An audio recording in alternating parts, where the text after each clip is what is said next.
What is up, everybody? Welcome to ToothAndTailTV, the show where you submit replays and we cast them. I am Delthius, and joining me today on the desk, we've got AVUltima. What's going on, man? Hey, guys. What's up? I'm ready to cast some Tooth and Tail. Yeah, I'm excited. We got a good lineup tonight. Just some more regular submissions, and then I got with Sequoia, and we have two of the 2 out of 3s from the Tooth and Tail League that's been ongoing. Let me know how the levels are, guys. I did a sound check beforehand, but those things always lie. So, what's up, everybody? You ready? You excited for this tournament we're casting together on Saturday, AV? Oh, always, man. Dude. Tooth and Tail is always nice to cast. Yeah, I had a lot of fun last time we casted something, man. It's been a little while now, huh? Yeah, that was, what, third or second week of December. I don't even remember what that was for. Was it for a weekly? I want to say it was the Banner Bastions Festive Face-Off. I could be wrong, though. That sounds right. I'd have to double check, but... Say yes. So let me know how everything sounds, guys. Just to reiterate, we do have a couple events coming up, or members of the community do, rather. Josh has organized a Spring Showdown tournament that we're talking about now. That's going to be February 10th, this Saturday. And there's a link, if you go to the Tooth and Tail events section, there's a Google Doc link you can click for that. I think the time is a little wrong there. I think it's actually at 11:30 a.m. EST. So that's what we're rolling with. 4:30 p.m. GMT. Should be 11:30 a.m. EST. You backing me up on that, Ultima? So what Delthius is telling me is I now have to wake up an hour earlier. I don't know, man. Yeah, I need 12 solid. Yeah, I mean, how can you we'll see, live? though. I think I can make it. Really, 13 or 14 is ideal, right?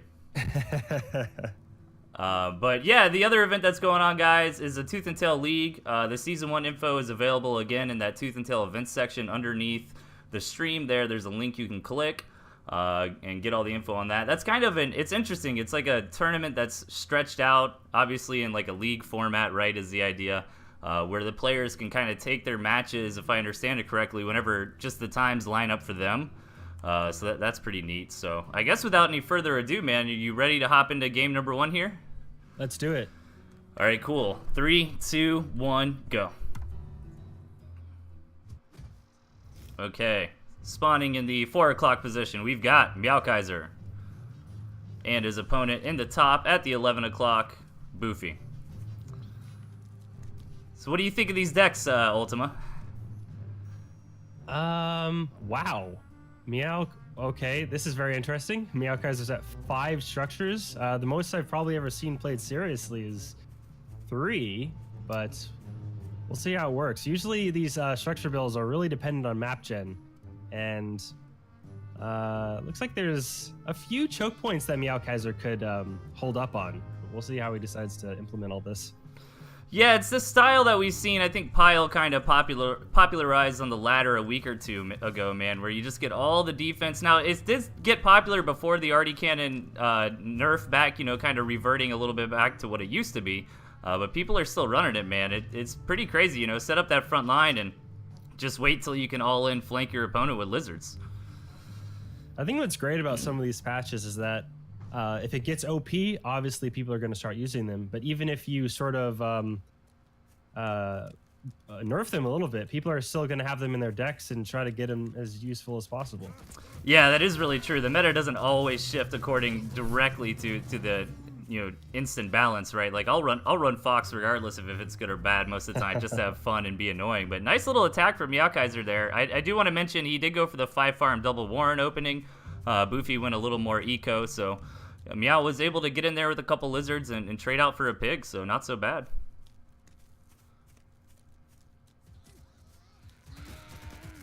I mean, right now we really got to see where these guys just want to take it into the mid game. I mean, are they going to expand? Are they going to go up to something crazy? Boofy looks like he's wanting to go up to a tier 3 right here. AVUltima, the boar, hitting the field.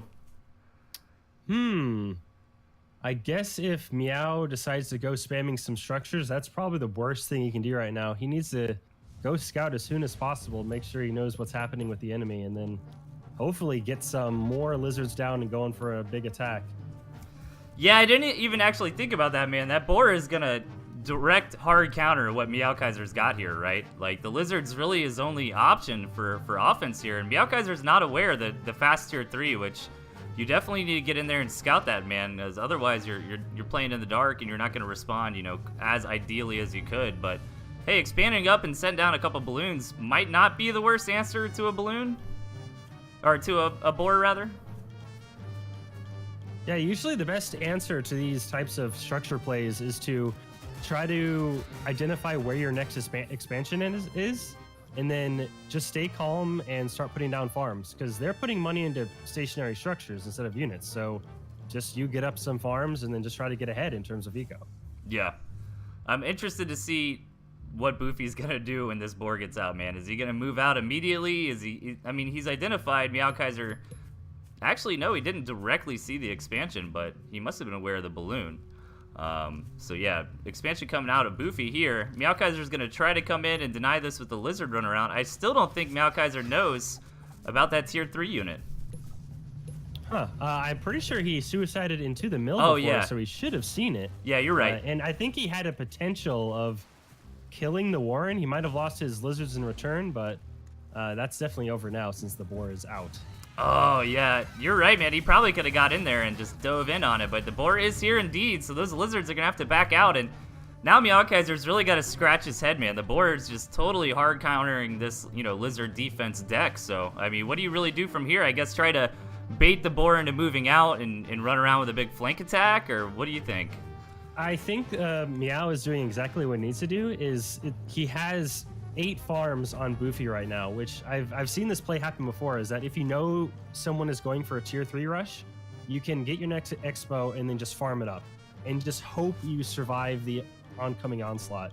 And if the other guy doesn't attack you like Boofy is doing, then guess what? You're just ahead 8 farms now. I think it's very bad that Boofy hasn't tried to put on some pressure because he's falling behind. Yeah, Boofy could really move in, man. I mean, that Uncle Butters is going to clean up those lizards real nicely. He's got a couple of pigeons to boot, so, I mean, he is starting to take his own economy, but this is his window, man. If you let Meowkaiser start setting up some balloons in good positions to try to deny that boar, you know, it's going to get rougher for Boofy as this continues. Let's see. Meowkaiser thinking about a flank, man. It gets so much harder once that boar is out. That boar is just a big stop sign to any lizards, you know? I really think that Meowkaiser could just destroy the army of Boofy right now. It's what, 12 squirrels in a boar versus 28 lizards? And it's, on top of Meowkaiser's economy, I'm wondering if Meowkaiser's just maybe memeing right now, just trying to get as many lizards as possible. Yeah, man, this is, like, I don't know how meta this deck is, but I've seen it a lot in replays. I'm not sure if it is because people are memeing, but yeah, look at that, man. Meowkaiser not messing around with territory anymore and trying to gobble up all the gristmills. And now we see Boofy adding on 2 more boar warrens. These guys are putting on some kind of show right now. Yeah, but hey, man, if all your opponents got is lizards, you know, bring on the boars, right? Like, 2 or 3 boars in this army from Boofy, and there's not going to be much that Meowkaiser can do about it. But again, man, it's still going to be so slow that right when Boofy moves in for an attack, you know, Meowkaiser is just going to counter, isn't he? Here's the thing, though. Does Boar Flame stack?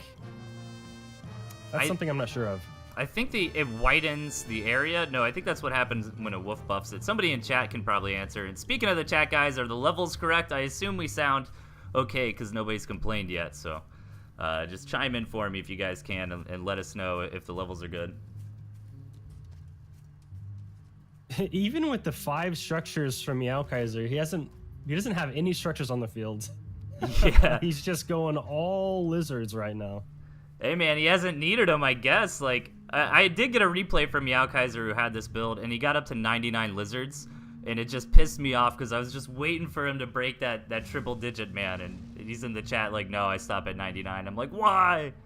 But, oh, he's just a bit of a tease, huh? I know, I guess so, man. But 4 boars, like, okay, I still think I'm putting my money on the boar army here, dude. Like, once 3 to 5 boars, I don't care how many lizards you have, right? Like, you're gonna get the spread. But then again, I guess if it doesn't stack, I'm not sure, man. Especially when they blow up. I think the issue will be where the lizards will actually be able to attack. Like, I think that's sort of been fixed. They're now able to find their own spaces while attacking, so they don't sort of run around and do nothing.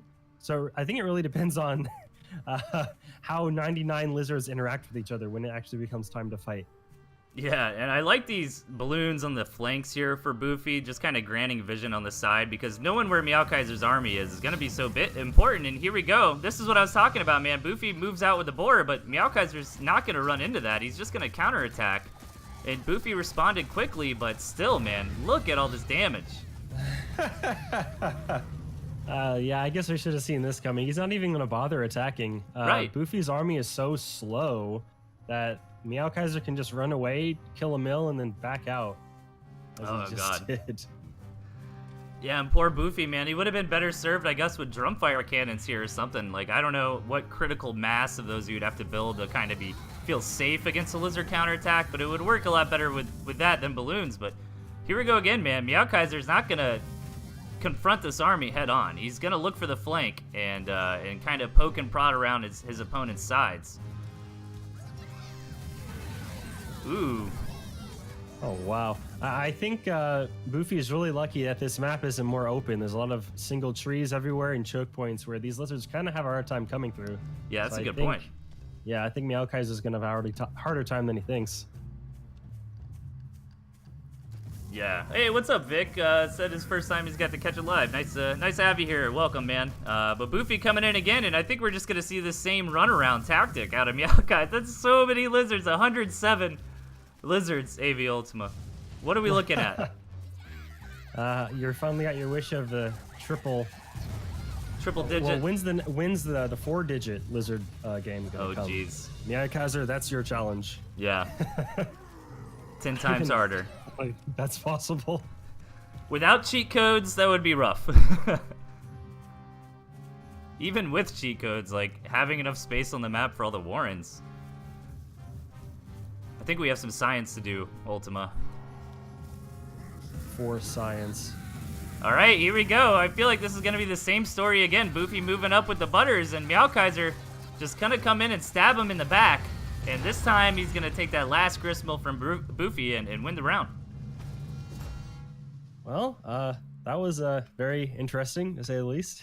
Yeah, definitely a good submission, man. I got excited because I've been seeing a lot of people using that deck, and I thought, all right, here we're gonna see the fast boar kind of shut it down. But I think he had that timing you were kind of mentioning in the early game there, right? Like right after he got the boar, he could have moved out and got some damage done. Yeah, Boofy made the Meowkaiser made the right play. I have a feeling he knew that the other guy was gonna go the tier 3, so he went for the fast farms, and then if the other guy doesn't make the first move, then you just get ahead. Yeah, that's what we saw. All right, guys, well, sounds like everything is okay as far as the sound of the stream is, so I think we're just gonna keep going here, man. Game number 2, are you ready? Yeah, do it. Let's do it, man. 3, 2, 1, go. All right, spawning in the 2 o'clock position, we've got Kerpa. And his opponent in the 7, Lord Weasel. A little bit more standard stuff coming out of these guys this game. What do you think? Yeah, I'm liking... Oh, wow. I guess Lord Weasel's the least standard. He's got 3 high-tier units. I'd be curious to see if he gets out that Wolf Fox. I don't know. I rarely see that combination. It'll be a very speedy fox. Yeah, right after I said that, I kind of put my foot in my mouth because I was like, oh, he's running Wolf Fox and a Drumfire as well. So I guess you could count that as like 3 tier 3 choices. And Wolf Fox is really strong, man. Print F had a great build where you would get that out with some ferrets as well. And man, ferrets buffed up by the wolf, dude, or just ferrets after you get to like 6 or 8 of them. I mean, it starts getting no joke. It feels real. That sort of wolf unit combination feels really good, especially with units at like Siege. You bring that up really quick, shoot off a few shots, and head back. Like skunks have this, snakes have this. It's a pretty nice combination. Yeah, and you can micro it well. Right, and we've seen guys coming back to that quick, like tier 2 snake rush like they used to back in the day, since the snakes got the buff and can now hit buildings. So that's become more and more viable, especially when you have some pigeons backing it up. I mean, Kerpa certainly has the tools in his deck to go for that kind of build, but I mean, he could also just play this straight up, right? I mean, get out some falcons, expand at a reasonable time, and tech where he wants to. But Lord Weasel, man, he's really got a lot of poke options in his deck composition here, so gonna be interesting mid game. Yeah, I think Lord Weasel has a pretty solid early to mid to potentially get those tier 3s out, because he's got squirrels, they're all around good. Ferrets just in case of any structure shenanigans, and then falcons are just great damage dealers. So I think he's got a pretty solid build from early to late. Yeah, nothing crazy this game, guys. I wasn't paying super close attention, but looked like both players went for like a safe Warren opening, you know, putting down their first Warren somewhere around farm 5, 6, or 7, you know, getting up to 8 farms, building a few more tier 1 Warrens, and that's kind of where we're at this point in the game. Kerpa trying to plant his flag on the map a little bit, take that campfire, but I don't think Weasel really can do much about it. Instead, just take his own, which he already has to the northwest of him, so no big commitments here yet.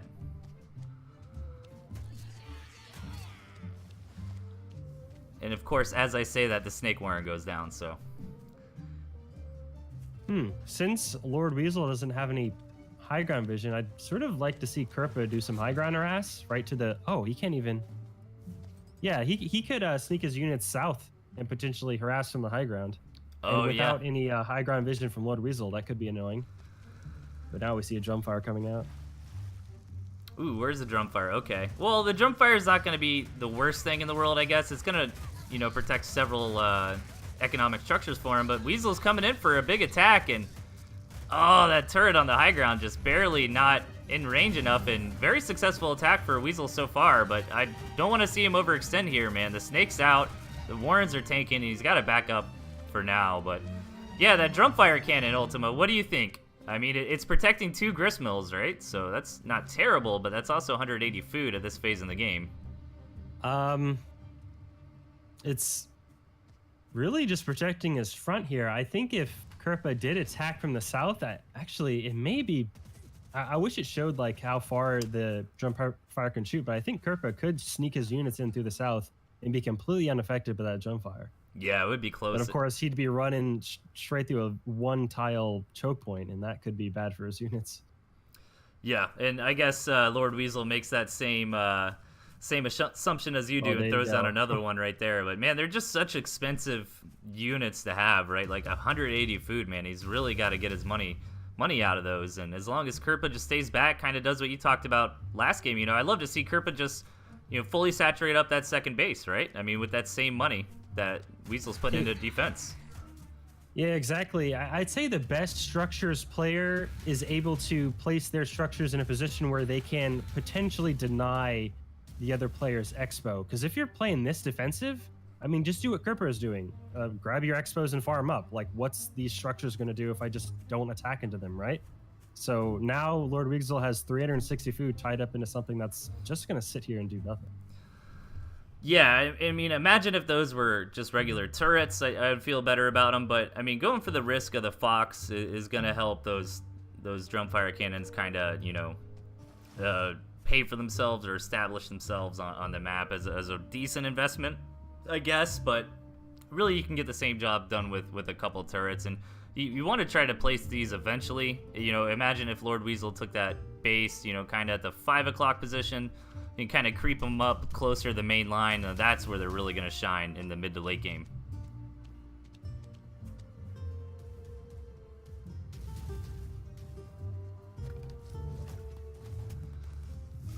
Kerpa, man, snuck out his own tier 3 though, so I'd like to see what Weasel can get done with this Fox. It's still a little bit away, but he's got a good economy. He's got a decent setup for it. He can run back to those Drumfire Cannons if he gets into trouble. And start poking upon his enemies. I hope Weasel can micro this well. Yeah. I hate to see him get the Fox out and just sort of sit around. Since he is sort of playing a defensive style right now, I wouldn't be surprised to see him not even use the Fox for some reason. But I like to see some Falcon picks and just overall harassment to make it worth it. This defensive play worth it. Yeah, I agree 100%, man. He's really got to get some work done with this Fox as soon as it comes out. Sure enough, it's here now. And let's see him get some microing action done. Now, he doesn't have high ground vision, which is going to make this poking a little more difficult. Yeah, here he comes. Let's see what he can get accomplished here. Just a little bit for now. Yeah, you're very correct about the high ground vision. He's keeping all his units up there, and if Lord Weasel decides for some reason to commit up that hill, I think that'd be a huge mistake. So I think he's just gonna have to stick with 1 or 2 farms here and there.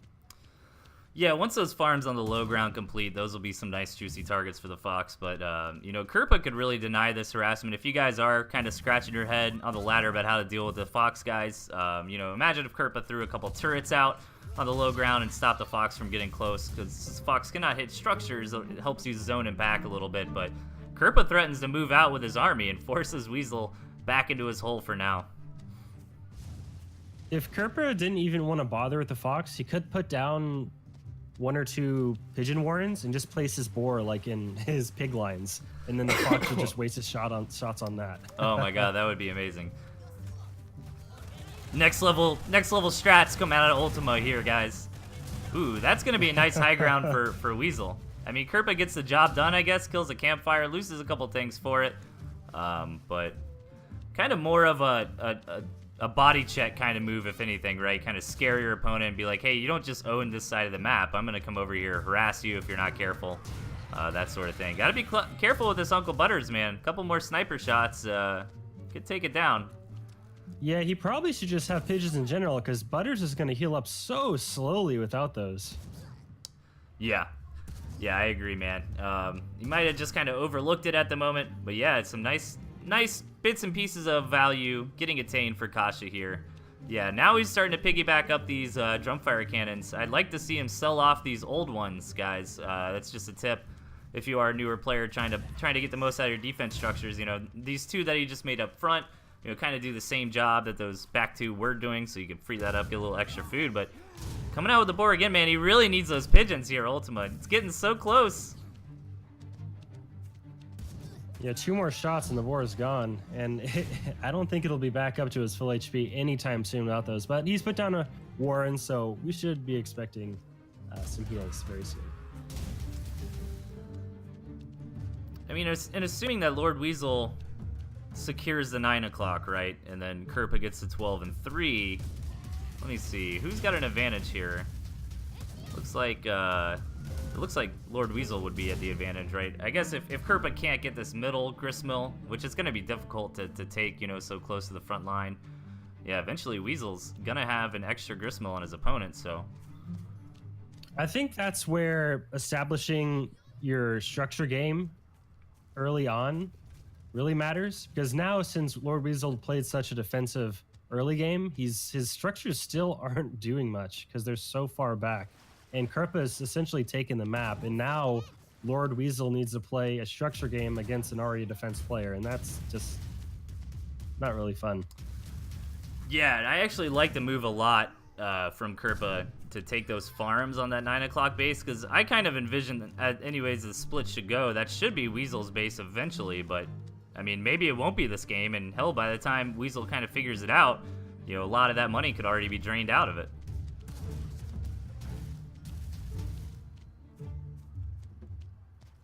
Yeah, Lord Weasel should definitely at some point scout over there to see how it's doing, and then send his falcons or maybe just his fox over to kill the farms.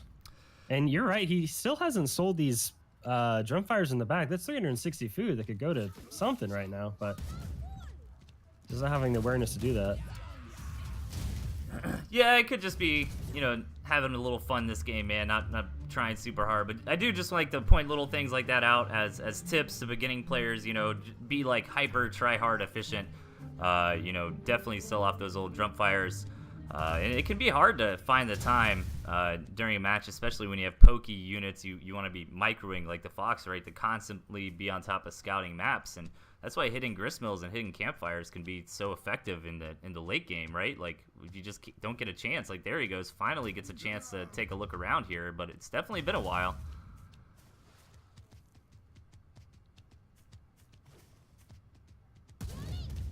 Actually, he hasn't even scouted that base to the west. He has no idea that's there. Yeah.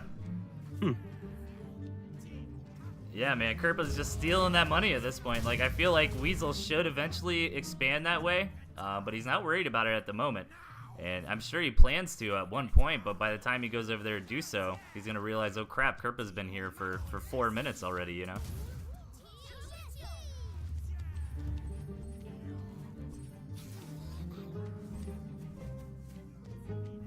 I have a feeling once we get really late and all these farms start to get farmed out, this middle base is going to be where it all ends. Yeah. Where the armies will finally come together. Yeah, I mean, I would be surprised if either player ever even took that middle base. You want to hit the ×2 for a little bit, Ultima? Sure. All right. Where do I need to be? We'll just ×2 right now, and I'll tell you when I stop it. Hey, I have a really weird high amount of viewers, so if something happened and I'm not aware of it, thank you. I'll take a look here in a minute, but all right, I'm stopping around 12. I'm at 12:45 right now. Oh, okay. Yeah, fast forwarding. 12:48. Yeah, it should be close enough, I guess. But fast forwarding through lulls and longer games could be a pain with two casters, man, for sure. Oh, I see what you mean. Okay. Yeah. So you're calling these players boring. I know. I see. Oh, what's up, Andy? You hosted me. Thanks. No, we're just in you know, we're in a little bit of a lull, you know, and this can happen in the mid game, man, because look how big these armies are, right? Like, either player loses this, they're not going to be able to remake it, and you know, snowballing off a big win here could definitely happen. So both players are being careful about when the big engagement's going to come. I mean, what do you think you do from here, Ultima, when you get in this kind of stalemate Cold War situation? It's it's sort of an awkward spot, really. Is at some point someone's gonna run out of farms, and that's when fights can happen. Because I've always been of the belief that especially in these types of situations, the defensive player has the advantage. So you want to be the person standing over your warrens. You don't want to be attacking into stuff. So hopefully when the time comes, one player has the advantage in terms of defense. Yeah, there's a weird relationship when it comes to that, right? Because you get the defender's advantage for being at home, but you also get the momentum and the tempo if you're at your opponent's front lines, right? Maybe you take the big fight, and then you're able to get a little bit of damage done on the back end of it before coming back. So it is a trade-off where the big fight occurs. Having that defender's advantage, especially when you have all these drumfire cannons out, man, though, is a big deal, and it's gonna be hard for Kerpa to ever really attack into these, man. You know, if I was Kerpa, I would sell those boars and maybe get more snakes and falcons out. Because right now we see Lord Weasel adding on those falcons, and those boars aren't going to do much against the 12 squirrels that Kerpa has. Or I mean, actually, I don't know. It's kind of tough. I don't think the boars will do as much as he thinks. After all the squirrels are gone, I think it'll become falcon numbers. Yeah. And I think if he just adds on more, I think he's guaranteed the win. Yeah, I think the idea from here, man, is more falcons, right?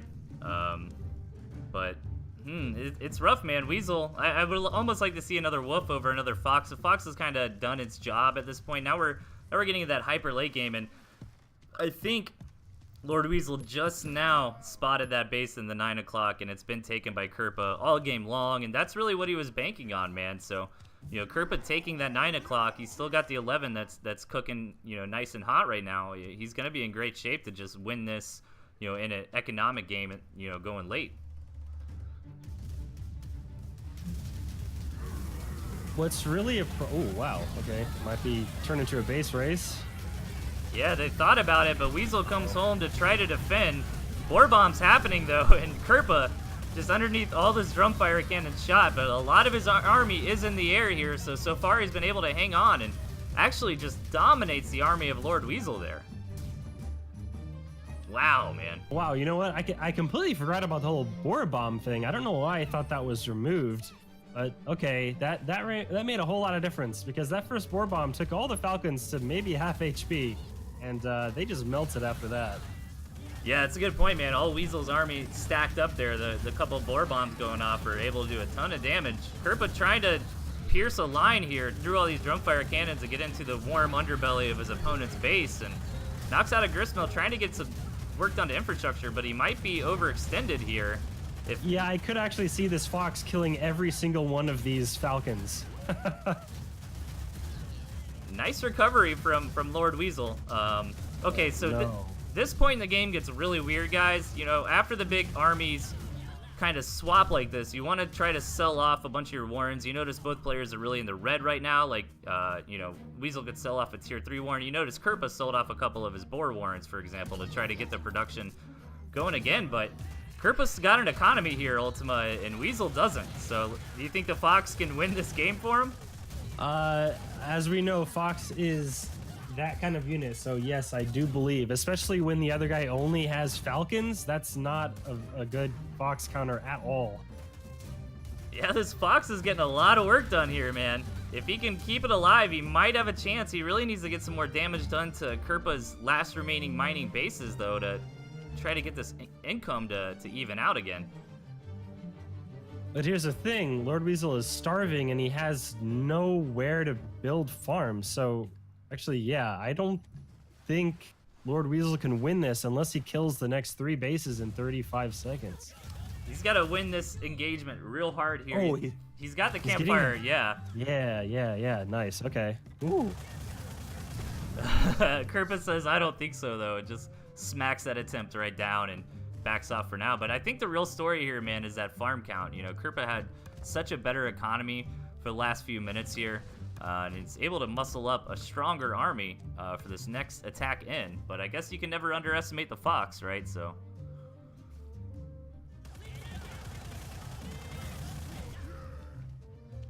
Now he's getting this base off to the right side, and luckily there are 2 or 3 farm spots open from when he killed them before. Yeah, I would have liked to see him just take the one in the middle, you know, that we've been talking about all game. That's kind of like you can never take it, because why not at this point? I mean, your opponent knows you're trying for it, but Kerpa's got a bigger army overall. They're going to start the base race, but if these armies ever clash, man, I feel like Kerpa would be in okay shape unless Weasel gets phenomenal micro with his Fox. I think it's true that Kerper does have the higher army, but there's no way for him to really catch up to the Fox. So as long as Lord Weasel has some money and he continues to take bases, I think he'll just whittle away at Kerper's army, which I think he should be doing right now as his mills buy time. I don't know, man. Kerpa's winning this base race, though. Lord Weasel, well, maybe not. All he's got to do is kill the 9 o'clock. I don't know, man. I think Kerpa's got it. Yeah, Kerpa hasn't been taking any bases, and because he hasn't been earning any money, so oh, this is actually gonna be really. Damn, man. Oh man, that was a good one. That was worth it. That was a long one, but a good one. All right, well, since I did get a bunch of viewers in here, big shout out to Andy, guys, developer of the game over at Pocketwatch on Twitch, man. This is ToothAndTailTV, where you submit replays and we cast them. We do have some events coming on in the community. Josh's Spring Showdown tournament is going to be this Saturday, February 10th, 11:30 a.m. EST. The Google Doc for that is in the events section underneath the stream. AVUltima and I will be casting that right here on this channel, so that's going to be a lot of fun. I'm excited, man. We always have a good time when we get to cast the tournament, right? Always. Man, it can become an endurance run, man, because tournaments can go on for a while. I got to double check the format here, but be prepared for a ride, guys. And then Tooth and Tail League is also going on. That's kind of ongoing. Matches get played at people's discretion. We're actually doing a few of those matches here tonight near the end, so stay tuned for that. But without any further ado, are you ready to hop into game number 3 here, Ultima? Let's do it. All right, 3, 2, 1, go. Okay, spawning in the 5 o'clock, we've got Tal. And his opponent, the 12, Spirit Bear. Okay, these guys got the Chameleon. Haven't seen that tonight yet, I don't think. And Spirit Bear's got mines, so I'm wondering if he's gonna try some sneaky plays with those mines, man. A lot of people try to deny that pig with the mines, you know, force you to build a warren earlier. See if any kind of shenanigans like that come out this game. It's interesting that I see chameleons in both of these decks, because usually you see those chameleons to tank damage from something, usually like toads or lizards, but we don't see either of those things on either side. So we might actually see chameleons for their potentially intended use, getting invis into certain areas and picking stuff off, which I hope to see. But these decks are probably the most standard we've seen so far, no doubt. Yeah, I really like the Chameleon for like a fast tier 2 timing attack. You know, you could go for like an 8 farm, 1 to 2, maybe 3 tier 1, throw down the Chameleons, and then move out when you have like 2 Chameleons, maybe 12, 15 tier 1 units. Could be a pretty strong push, especially if your opponent's not ready for it. But you're right, man. Chameleons are really good at tanking hits from toads, so it would make a little more sense if these players are running lizards to try to, accommodate for that.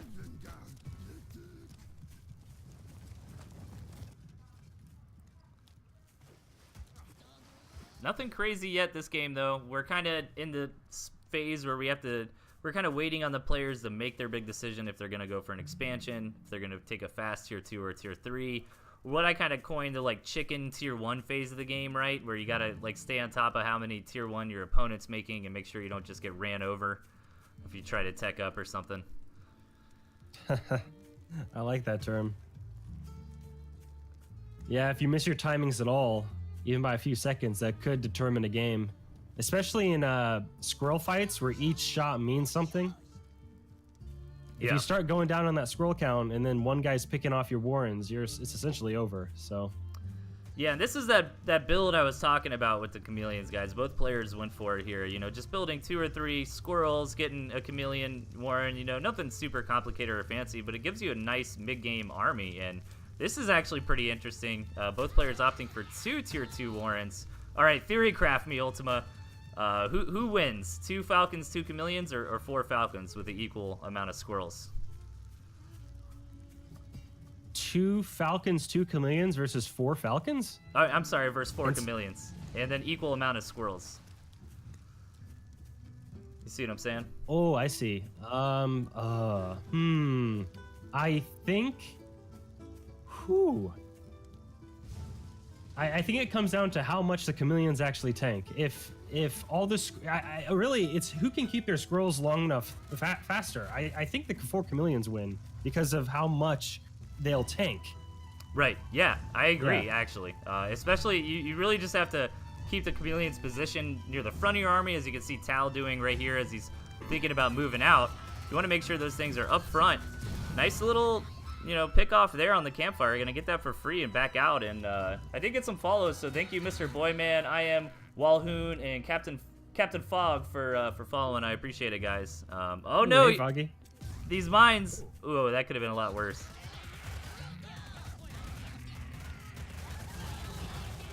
Okay, yeah, that's something that's always rough, man. Like, if you notice, Tal retreated a little bit before that fight and just let Spirit Bear, you know, take a lot of free hits onto his army, right? So Spirit Bear comes out on top of that engagement fairly well.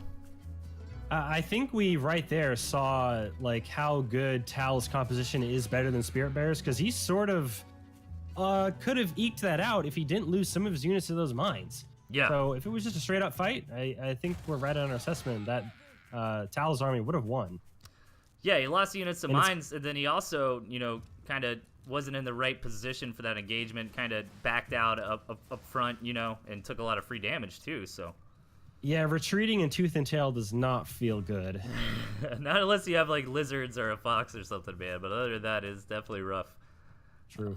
All right, but Tal knows about mines now, so he's got to be scared, but he's going to come in here again for another big engagement. And now we see that fight in action, and the 4 chameleons definitely coming out on top there, you know, fairly well. I do think Tal had more squirrels going into that. I wasn't paying super close attention. But he's going to push the issue here. Let's see if he overextends. Gets a couple falcons. I don't want to see him stay for too much longer, though. The Spirit Bear's re-rally might be enough to, you know, pull this back into his direction.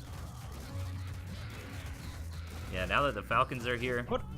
I would have rather see him take pigs there than warrens, but yeah, he did some damage. Yeah, and he pulled out before he lost everything, so not too bad. Yeah. Yeah, in that initial fight we saw it there. The chameleons were just tanking the falcon shots, and falcons really need to be hitting those squishy units and bursting them down. And if that's not happening and they're just going into like something as tanky as a chameleon, then their DPS is just being wasted. Ooh, triggering those mines, but those hits could have been better. Tal poking and prodding. Ooh, gonna try to abuse this high ground, but doesn't look like he's quite got the range. This might work out good for Spirit Bear. Tal's units had to get into position, which bought him time and allowed Spirit Bear to get a couple hits off for free. Let's see if it's enough to win the engagement. It's certainly enough to trade evenly, which, you know, that's good news for Spirit Bear here, right? Because he kind of lost the last fight. He lost some infrastructure over it too. So winning a fight there, or at least staying even, you know, is not so bad.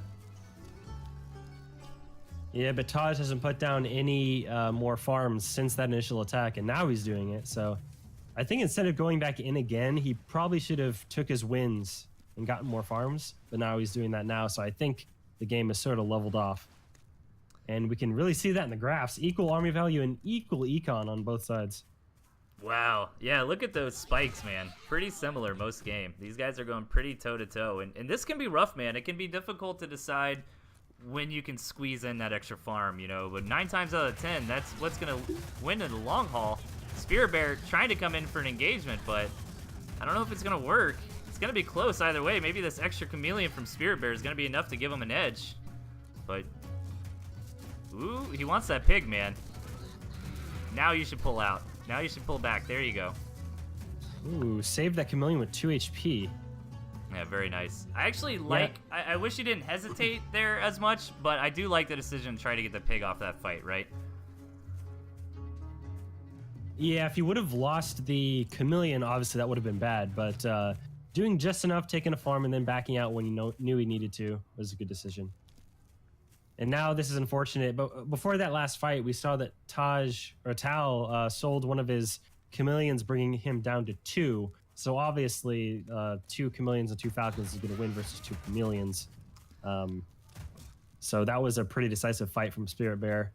And then now we see that Tal had to sell his other one. So in terms of army value, yeah, Spirit Bear is way ahead.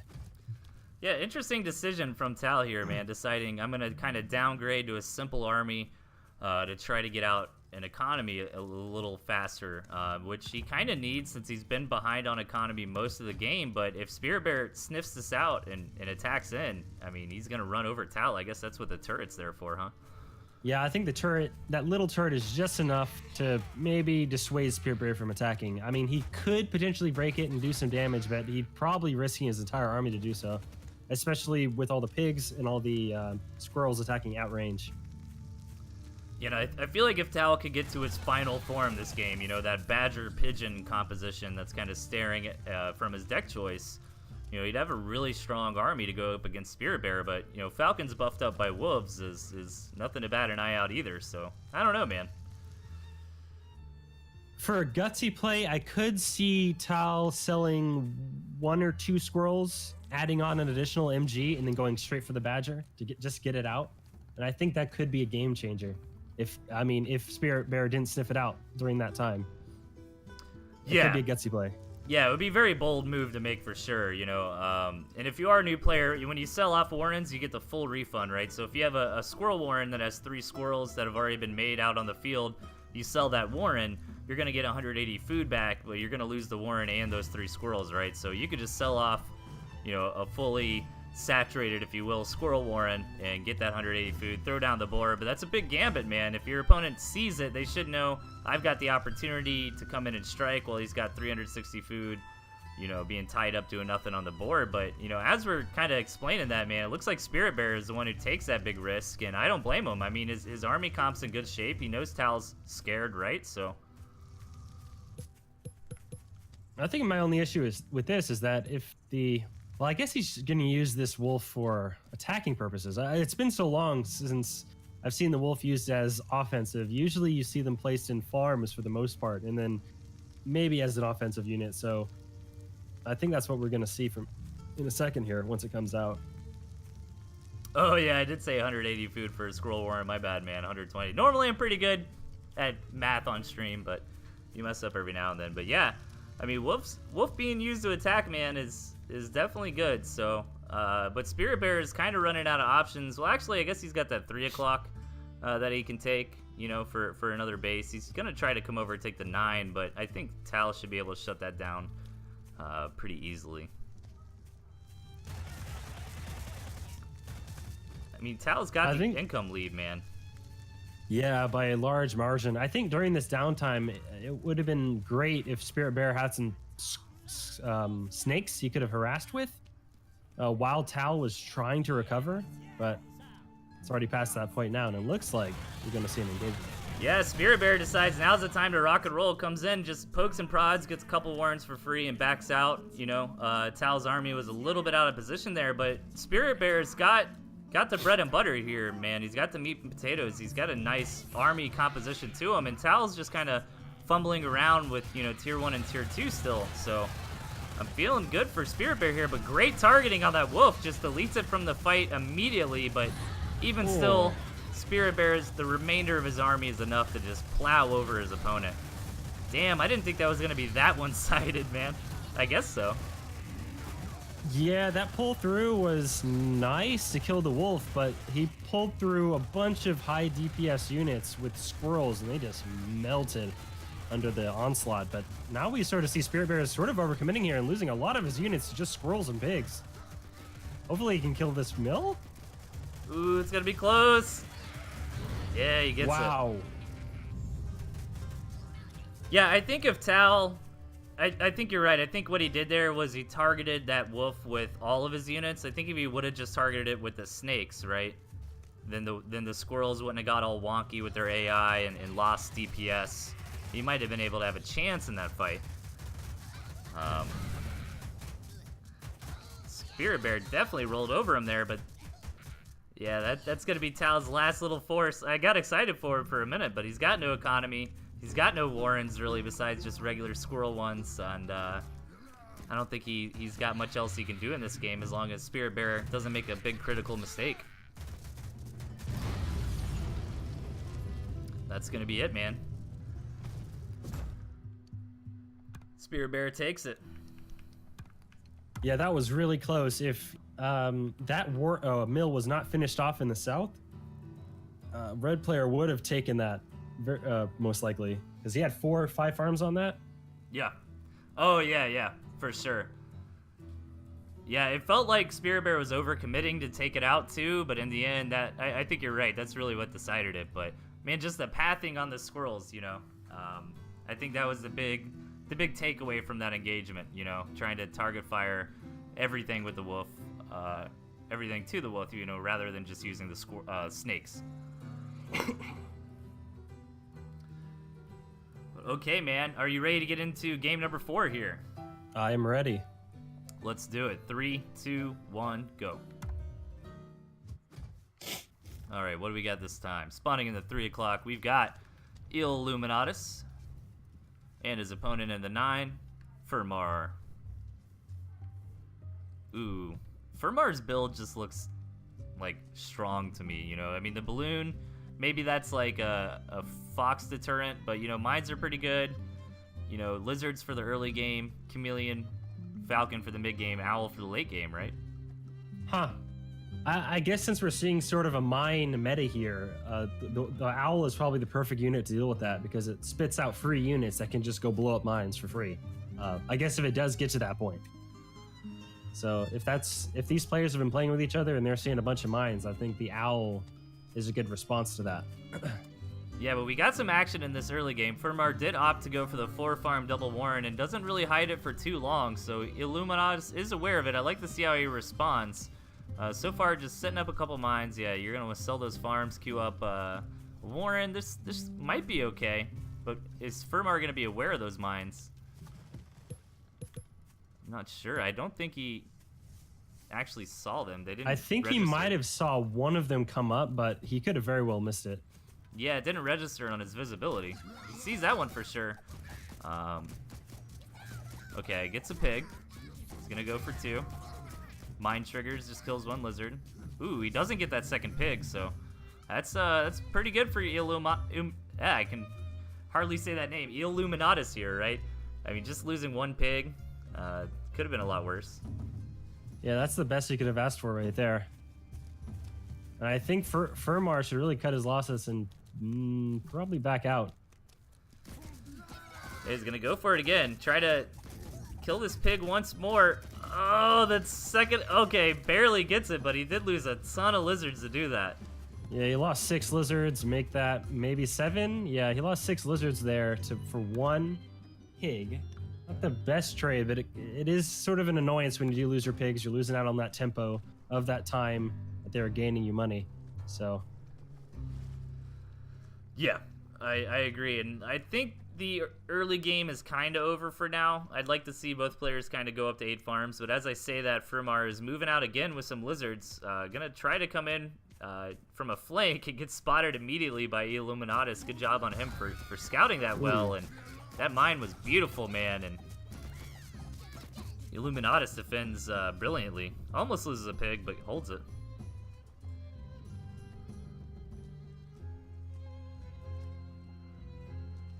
I mean, yeah, I'd be scared if I was Furmar going in for these lizards attacks, knowing the opponent had mines up.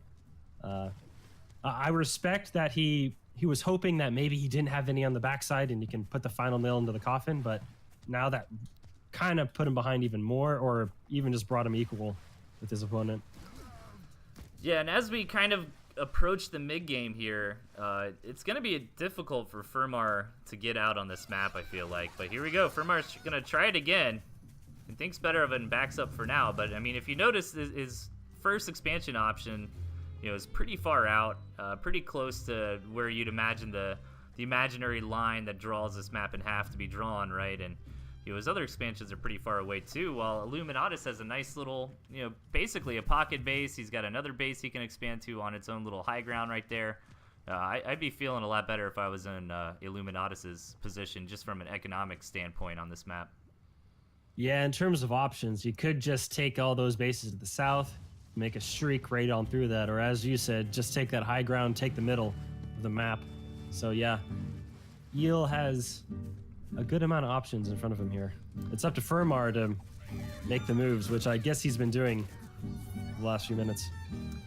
Yeah, and Fermar doesn't get totally screwed there. I mean, the 2 campfires that are around his base are definitely going to be cheap ways to keep the economy going and you know, finance additional little runaround attacks like this. But I like this from Fermar, man, just kind of running in and threatening his opponent and saying, hey, man, if you're not paying attention, I can't flank you, right? You know, just not committing and backing out.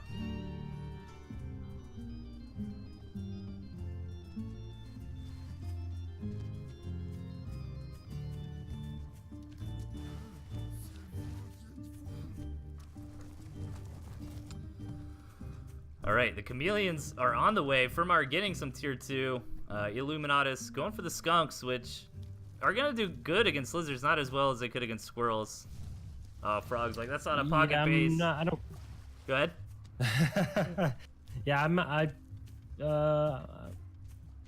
you know, I haven't been in the game very recently, but I maybe skunks are doing something here, but I don't understand the skunk, because skunks aren't very good against lizards, falcons, or chameleons, really. Right. So I'm very curious to see how Illuminatus decides to use these.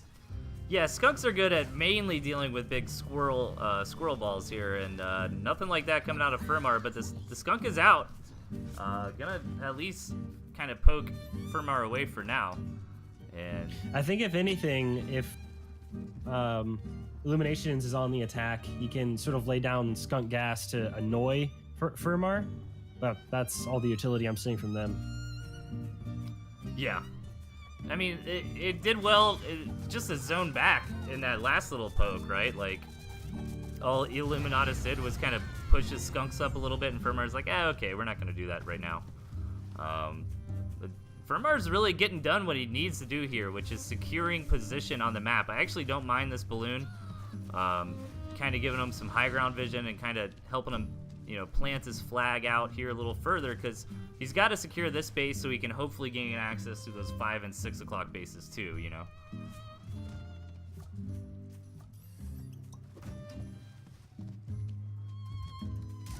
It was pretty good that Fermar got these 2 campfires here. Yeah, I actually haven't even really been taking a look at how much that was helping him. It looks like quite a bit, but here we go. Illuminatus deciding to move out. And, you know, pulls back for now. Nothing crazy happening there, just lizards dying on both sides. You know, tier 2 was all kept alive, which is really what matters. I think that balloon went down, though. I wasn't sure if it did. Yeah, that's a big deal.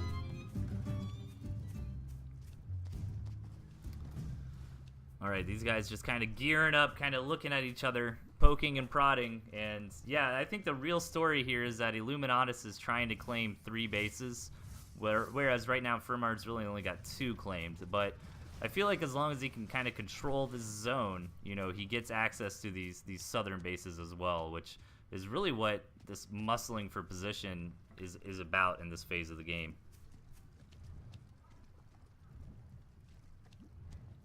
I think one of these players needs to decide very soon to take this 4 o'clock base right in the middle of the 2 southern ones, so they can sort of get control of both of them, and then get control of that little high ground right next to it, so that when it becomes the late game, they sort of have control of 3 additional bases.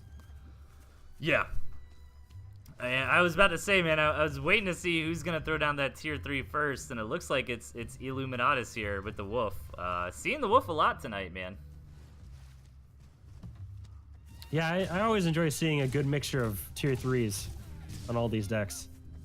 Yeah, actually, we've seen every single one already, at least be represented in deck selection.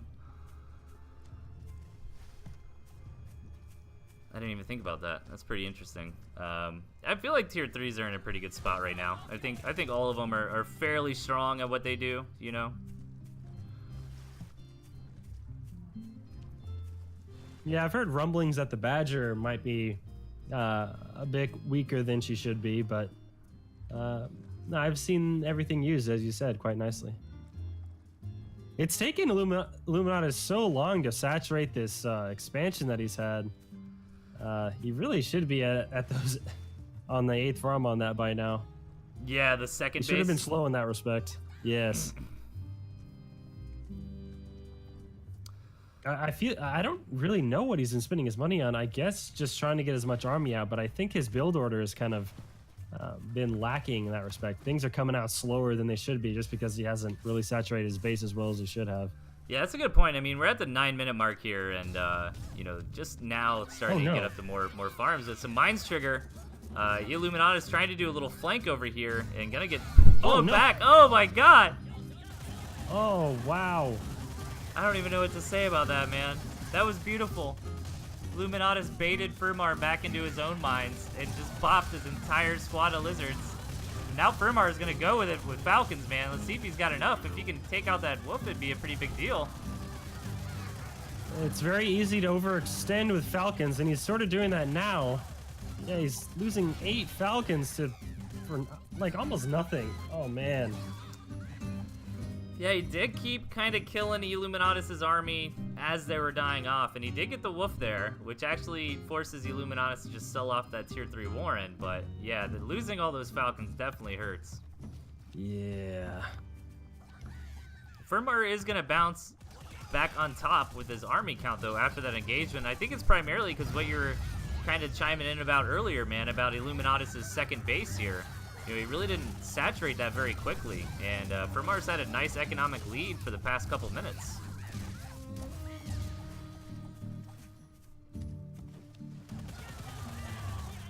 I don't know, man. He could have overextended right there, though. Yeah, we sort of saw again Firmar lost. He pulled through to, I think, kill a snake that was in the back of Illuminatus' army, and he lost his army in the process. Not the best move. Man, we're in such a weird spot now, man. Both players have just taken some crazy engagements. But I feel like Firmar is in a position right now where Eel can definitely take the space fairly easily if he decides to focus fire it. Okay. Oh no! Oh. Okay, at least he gets the base. He's gonna lose like all his lizards there on the way out, though. Yeah, it was a nice little flank attack from Illuminatus, but gets punished very heavily, and Firmar's still on a better economy, so he's got to be careful, man.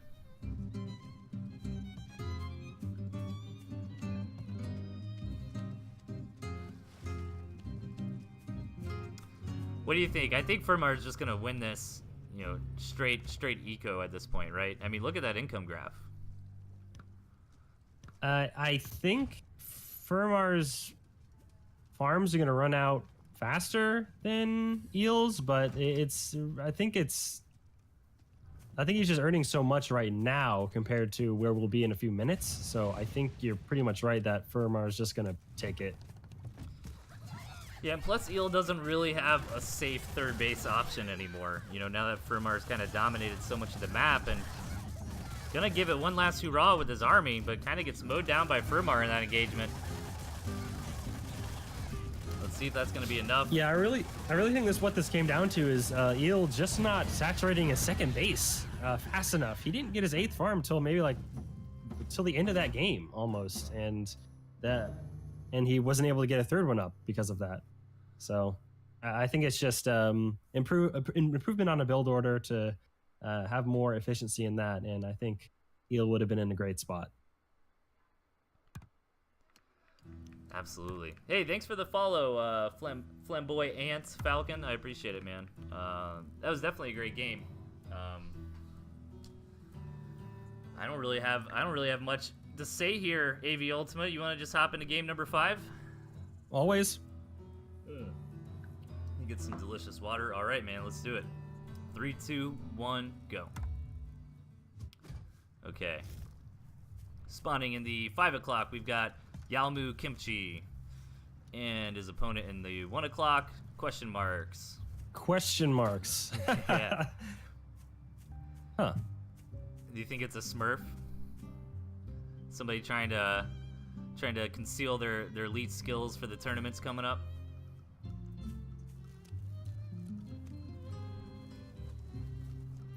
Oh, his name is really just question marks. I thought there was an error in the string, but no, his in the replay it is just question marks. Yeah, Wait. man. I don't know. Maybe that's his regular Steam handle. Could be somebody just trying to smurf and conceal their name, have fun. I have no idea. But so far, nothing crazy this game. As I say that, question mark is going to go for a 5-farm double here. Squirrel versus squirrel, so it's really going to come down to how Yalmu responds. But he did go for a 6-farm Warren, so he should be pretty safe against this, don't you think? Where is your timer at right now? I'm at 104. Am I a little ahead of you? Okay, I'm good now. Okay. Cool, cool. Yeah, I accidentally paused there, but oh, yeah, I hate when that happens, man. Here we go. I feel like if Yalmu plays this correctly, he can hold this off. I'm not sure if that high ground is... Yeah, high ground looks to be barely just far away enough from Kimchi's base there.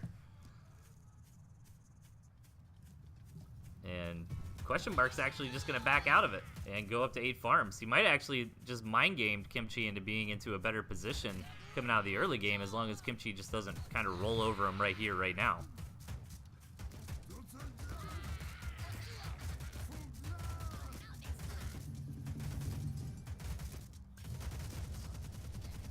Ooh, it's going to be close. All right. Turret up just in time. That was a good response from question marks to get that machine gun nest up. Might have saved him there. Yeah, these early game squirrel versus squirrel battles are so scary. One shot could decide the entire match, because one guy will get a head up and start killing Warrens or just be on the high ground of something. Yeah, and, it's sort of a scary situation to be in. Yeah, completely, man. It really comes down to who kind of gets into position first. If you notice, the squirrels all look for their own tile that they kind of have to walk to before they can fire. So if you catch your opponent while they're moving and they're all clumped up, you can get a lot of free shots in, you know, when your squirrels are already kind of all on their own tile. And these guys want to take it to the macro game from here, Ultima. Yep, respecting each other, seeing that they've defended each other off, and now sort of laying lines in the sand. I think question marks has a pretty great map here to defend. Wow, yeah, especially that base off to the right. I don't think there's any way that Yalmu could attack it. Maybe with ferrets, but yeah, question marks is a great map here, especially with ferrets that harass these machine gun nests. Yeah, especially if you you enjoy keep ferrets. Them. Yeah, me too, man. They're really fun to play with, and like ferret versus ferret microing can be pretty intense. But especially if question marks can keep up this front line that he's drawn. You know, like he drew the line separating the map already in a very favorable way for himself. But Kimchi's got ferrets of his own out now, so he's gonna try to muster up a defense and break out of this before it gets out of hand.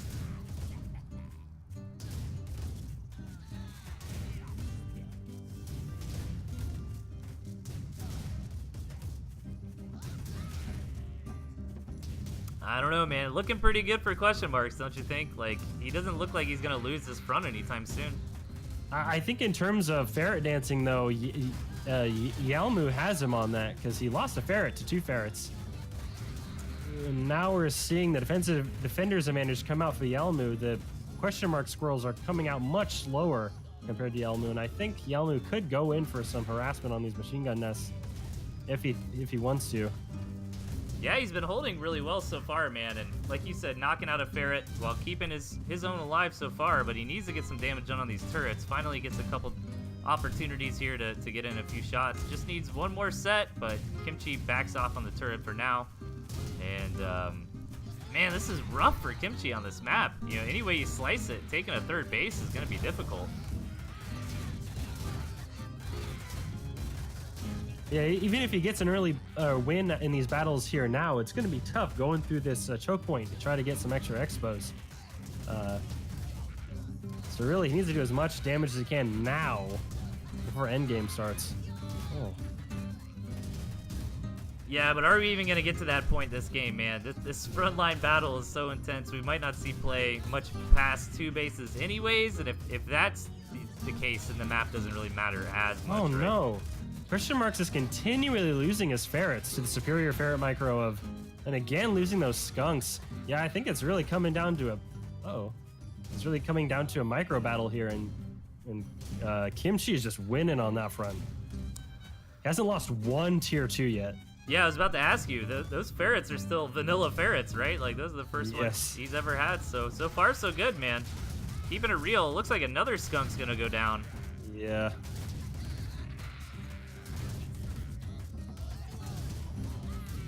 Yeah, not bad here for Kimchi. I mean, as long as he can keep this micro up, he can kind of bust out of here over time, you know? I mean, the economies have been fairly similar most of the game, right? Yeah, because they've continually to remove food from each other, they haven't been able to farm up. And now we're seeing that lack of tier 2 come and hurt Question Marks a whole lot, because he's been having to resupply that 60 food over and over and over again, and in this low economy game, you just can't have that happen. Ooh, is one ferret gonna go down? 2 HP, but eventually it does. Ooh. But gets the skunk. No. Oh, again. Even so, that's only 1 ferret down compared to the numerous tier 2 from Question Marks. But right now, Question Marks has the squirrel advantage, and that could just win out if he micros them and not allows them to die to ferret shots. Yeah, he's gonna push in here and try to secure it, man. So far, Question Mark doing a decent job, but is the defender's advantage, the re-rally from Kimchi, gonna be enough? Yeah, we're seeing 4 squirrels to 2 squirrels right now in favor of Kimchi, and it might just come down to that. Neither player is really gaining that much food, so it's gonna come down to just squirrels right now. All right, let's see it, man. Just neither player just found much opportunity at all during those constant skirmishes to really build up a good farm count, you know?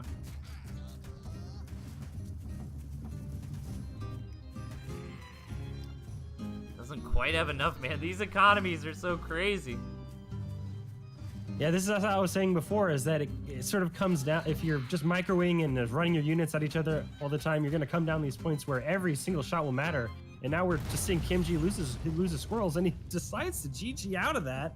Wow, I would have liked to have seen him continue playing that, but I think we did see that Question Marks was on another base, so he could have continued farming. Wow, superior micro from Kimchi, but just Question Marks just holding out.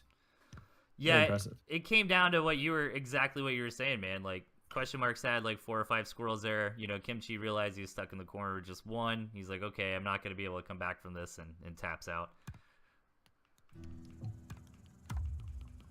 Yeah, I guess we shouldn't have questioned the Question Marks. Hey, man, it worked in the long haul. So, okay, game number 6 here. This 2v2. I've been told I got to keep my eye on the bottom right of the corner of the map really early on because something happens. Of course, it's a premium bow game. Look anywhere else. Okay. All right, let's do it, man. You ready for game number 6? Yep. All right, 3, 2, 1, go.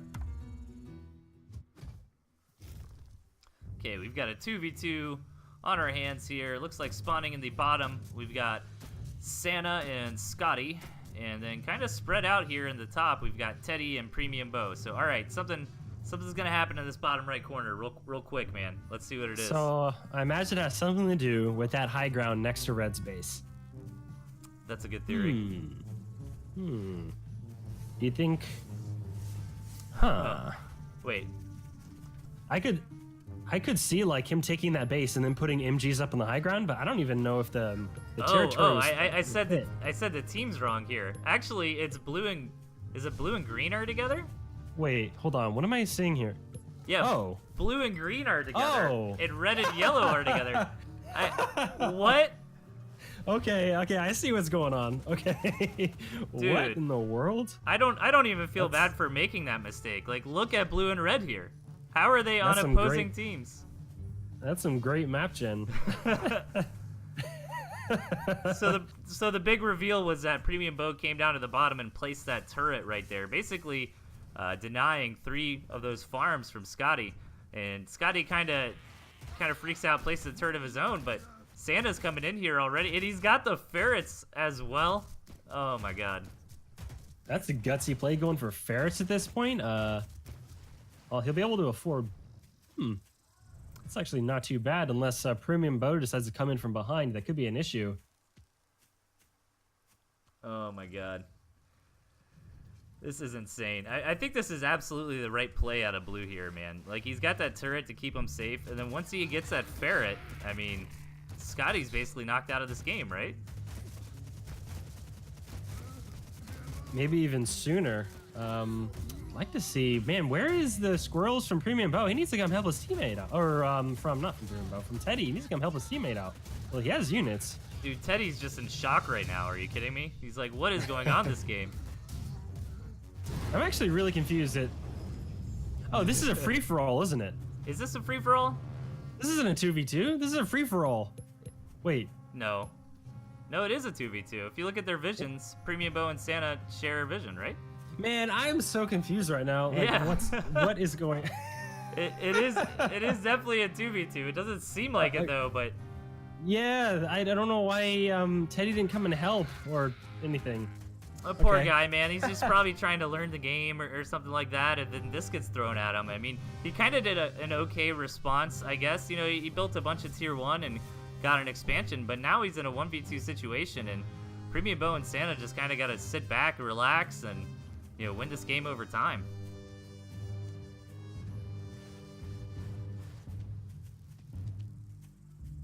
So, according to the bottom, well, we're about not quite done with this game yet, but I don't think Teddy can stop this onslaught. I guess we'll see in a second here. Yeah, I think from here, Premium and Sana probably have this. I mean, the ferrets are coming in. Okay.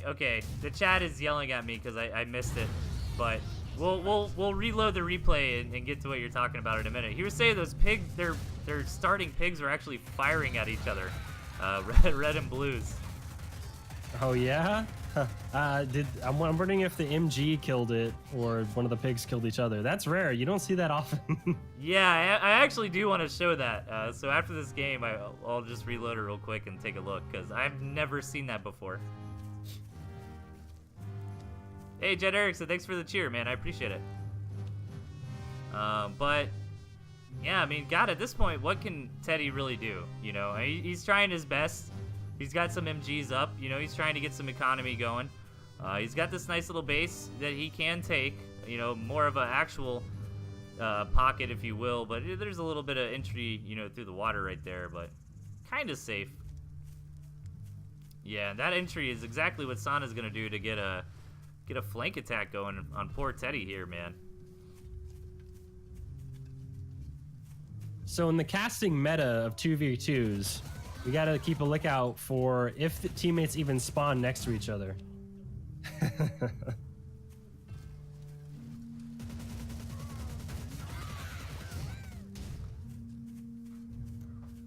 Okay, I don't know. I do want to look at the intro to this again, though, because Premium Bow's yelling at me. And normally he's got some cool stuff to show. But hey, man, Teddy actually taking advantage of the fact that blue and green are a little split up and does some good work to blue's army. But Premium Bow's going to come in here now. And I got to think this is just going to be too much at this point.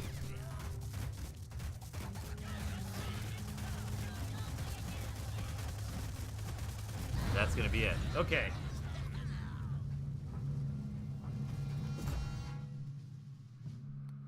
All right, AV. Let's reload that one just at the very beginning. What do you think? Oh yeah, I'm seeing that now. Do you have it reloaded? Yeah, I'm about to. Okay. Sorry. Are you already in? I just launched it. Okay. Oh yeah, there it is. That is hilarious. So do they kill each other? I guess that would be what would happen, right? Because they probably fire at the exact same time. What's funny though is that where these pigs go on the farm plot is completely RNG, and the second pig just happened to get in range of the corner one, so it was 2 pigs versus 1 at one point. So that's why red lost his. Because I think they would have killed each other if that wasn't the case. Yeah, that must be right. Oh, that feels bad for red there, man. Okay, all right, 2 more regular replays, guys, and then we'll hop into a couple best of 3s from the TnT League. Are you ready for game number 7 here, AV? Let's do it. All right, 3, 2, 1, go. All right, spawning in the 6 o'clock position, we've got DG Spitzer. And at the 12 o'clock, his opponent, Vincent. So I think you say that like Vincent, but with an F. What do you think? Vincente. Fins Inte. Fins Inte. I'm gonna call you Finn. Yeah. He's gonna like that. Finn versus Spitzer, man. I think that's the least confusing way to do this. But Spitzer here, going for a 4-farm Warren in a very aggressive posture as well, you know, placing it as far out on his territory as he possibly can. He's not messing around, man, and lucky for Finn, you know, he went for the 5-farm Warren, so he actually should be pretty safe. Let's see. Yeah, Spitzer going for the double. I think Finn will be all right. What do you think? Yeah, he should be fine. He had a great spawn too, so I don't think he'll even get a farm because, yeah, I think 2 lizards can kill a corner farm if there's no resistance, but in this case there is resistance, so kind of just lost 2 lizards there for nothing. Yeah, both squirrels staying alive for Finn, and that's going to put Finn in a great spot as we leave this early game and, you know, approach the mid. Just, you know, getting up to that 8 base saturation, you know, that much sooner here. You know, Spencer's still just on 4 farms, and Finn's already queued up his he's trying to look for a place to flank, and he sort of just ran head first into some trees. I like the aggressiveness, but he really should think of getting more than 4 farms where he's heading on a 3rd Warren. This is interesting. But it's really past the point where if he's just going to go down an eco, even if he does do damage here and kills 3 farms even, he's just going to be not ahead at all. Yeah, he gets 2 farms, but what's he got to trade for that? 8 lizards? And, you know, like you were just saying, man, he's not going to really gain an economic lead out of this because just how much longer those farms have already been established for Finn here. You got to feel bad a little bit for Spitzer, right? Like, he came into this game wanting to do some aggressive lizard play, and just look at that map, man. There's only 1 entrance really into Finn's base, right? Yeah, he should have recognized the map situation and sort of, even after the first attack, said, okay, this isn't going to work, and sort of abandoned the lizard play. He's got some great utility in tier 2. He could definitely transition to that, but right now he's been behind an eco for a long time. Yeah. So almost 3 minutes now. Yeah, absolutely. Campfire's helping him a little bit, but now, yeah, he definitely really needs to get those last couple farms queued up and try to transition from there. But, you know, I like Finn's position here. He's got access to 3 extra gristmills, right? So 4 bases total, basically on his side of the map. And look what Spitzer's got, you know, available to him. Just 1 gristmill and a campfire. So it'd be rough for Spitzer to take this into the mid game. I definitely understand he wants to probably try to end this as quick as he can. It's possible he sort of saw the map situation he was in and thought, well, I can only win this if I beat him in an early game matchup, and now he's sort of grasping at straws. Yeah, I'm really interested to see what his plan's going to be. I feel like Finn is kind of the defender in this game for sure, right? Like, it's really up to Spitzer. It's on him to be the protagonist in the story and think of some clever plan to come attack his opponent. Because if Finn just kind of chills and plays straight up and macros and plays safe, you know, he's definitely going to win this in the long haul. Yeah, and in terms of trying to harass this middle base, he could do it with ferrets from the high ground, but Finn does have high ground vision plus squirrels to mitigate that range difference. So yeah, I think Finn is in a great spot to just take this game. But Spitzer does have a tier 3. He could use that to some great effect if he micros correctly. But I'm liking the army comp of Finn. especially if he, yeah, with, 6 snakes. That's a lot of snakes, my man. Yeah, I guess that's true. If Spitzer can get up a decent owl count, I mean, maybe he can get there eventually, but it's going to be rough. I mean, Finn doesn't have that tier 3 unit, so damn, man, like, if Spitzer just had one more gristmill, you know, in the 3 o'clock or something, I could maybe see it for him. I mean, he's definitely not out at all. I don't want to hark on that too much because, you know, most games kind of come down to 2-base play anyways, right? So it doesn't necessarily mean this is going to go super late. I could definitely see Spitzer, if he catches Finn's army like in a bad position, he could just straight up base race and kill Finn's stuff. But that'll be a tough situation to find. But it'd be exciting. It'd be quite the story if he does it. Yeah, he's trying to. Spitzer definitely has the DPS on Finn though. Snakes have that DOT, but in a straight up fight, not totally the best when you need that DPS to happen really fast. Yeah, lizards are just going to get on top of those snakes pretty quickly and rip them apart, as long as the fight is instantaneous, you know. And yeah, Finn actually really doesn't have a front line for those snakes, to be honest. I mean, maybe enough of these pigeons can start countering and start healing the damage. He's got so many mines, though.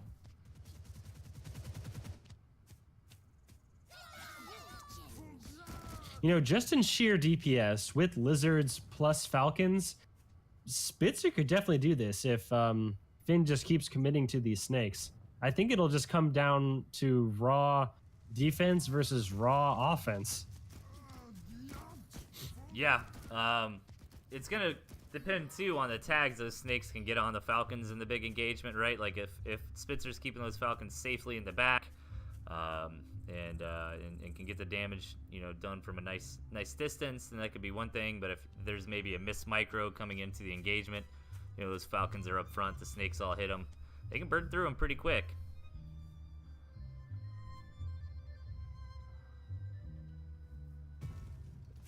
Yeah, Spitzer's definitely on a more solid army comp here.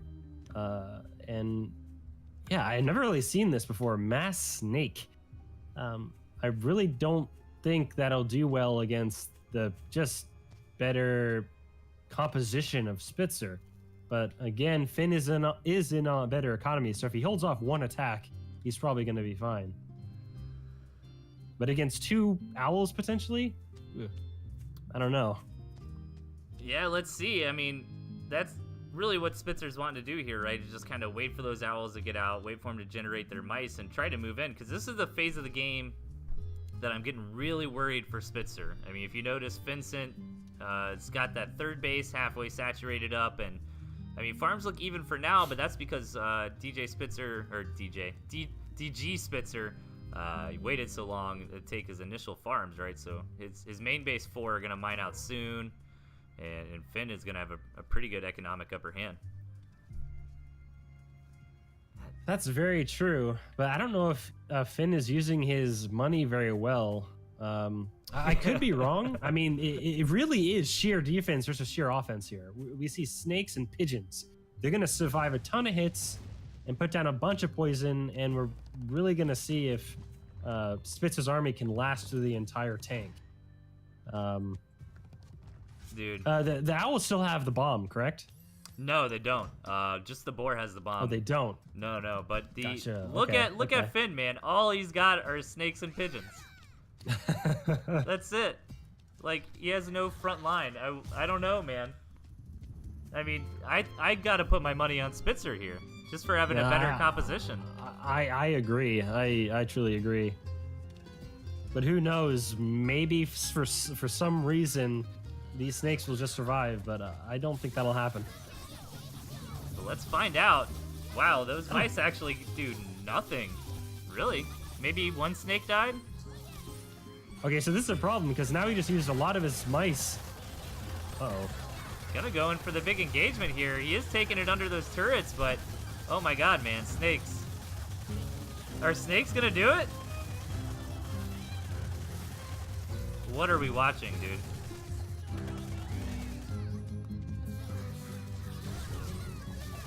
Yeah, it looked like the sheer DPS won out, but he had a great trade, and because Finn is on such better economy, he can resupply all these snakes much better than what Spitzer can do.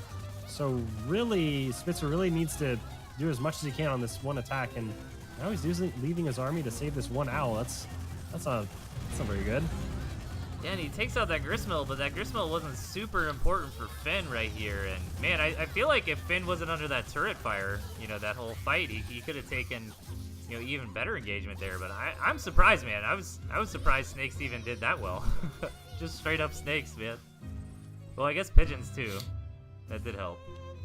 Yeah, and I think before that engagement, as I was trying to say, as they went into it, is that Spitzer used a lot of his mice not during the fight. I think if he held them until the beginning of the real fight, it would have went really different. Yeah, that's a really good point. And actually, I think what Finn did there was took advantage of when, you know, Spitzer came in to try to harass with his mice, you know, and then Finn recognized, okay, harassment's over. Now I have a window I can come in and counterattack with. But oh my God, man, these snakes are still getting it done. Yeah, we're seeing the power of that economy. Yeah, they might have traded, or even Spitzer might have won that initial fight, but because he was down on economy, Finn was just able to resupply. This is actually a pretty crazy comp. I mean, it was 16 snakes versus, what, 10 or 12 falcons, and the snakes came out on top. So this is a pretty funny build, and I like it. Yeah, it's definitely a good replay submission, man. And yeah, really seeing that power of the economy, like you mentioned, you know, just you can see it here right now. It's all about that third base, you know, Spitzer really didn't have access to, and making all the difference, you know, in the ending phases of this game. I feel like Finn's got enough from here to run over his opponent. I think Spitzer's just kind of still in disbelief, like, really? Snakes and pigeons, huh? You know, I wouldn't mind seeing this build experimented with more. Snake pigeon. You have a new. You don't really see that. You got a new ladder build to try out, Ultima? I think so. I think Finn's giving me the pretty nice idea here. Hey, thanks for the follow, Samuri Helmet. I'm sure I butchered that. I get used to it, man. I butcher everybody's name here on TnTTV. That's what I do best. How you doing, Ultima? So far, so good?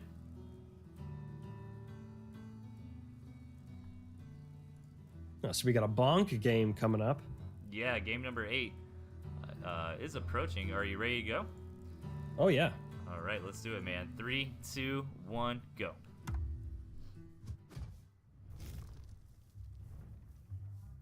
All right, spawning in the 3 o'clock, we've got Kangwin. I think I said that right, like penguin with a K. And in the 6 o'clock, his opponent, Bonk. Bonk's build, what is he up to this game, man? Oh, okay, so the only tier 1 the Bonk has is a mole. Huh. Oh my God. What did I get us into? What did you get us into? Okay. Usually when someone goes this type of structure play, you usually try to look at the map and see, okay, where can this guy set up structures to sort of protect his base while hopefully getting in a good position to take an expansion of his own. And this map, unfortunately, there's no like great expo for Bonk that's within his territory. So he's sort of going to have to expand first and then start putting down structures. But unsurprisingly, we see moles here while Kangwin is sort of out of his base. And that MG is not in a position to... Ooh, got some shots off, but not in the best position to save that first one. Yeah, Bonk... It did enough to sort of get Bonk off his farms. Yeah, Bonk did a good job pulling that second mole back at the very end to keep it alive. But, man, what's been staring at me on this map, Ultima, is this choke. Look, the moles are about to cross it right now in kind of the center northern part of the map. I mean, if Bonk can fill that up with defense... You know, look how he splits the map for himself. Exactly. I think if he does, as he's doing right now, he's going to take it, and I think he's going to be able to get this that choke point within his territory. Do we know if this is a ranked match or? I don't. In custom? It could be either. Not totally sure. I mean, Kangwin right now, he could be a newer player. You know, typically you don't want to build too much defense early on.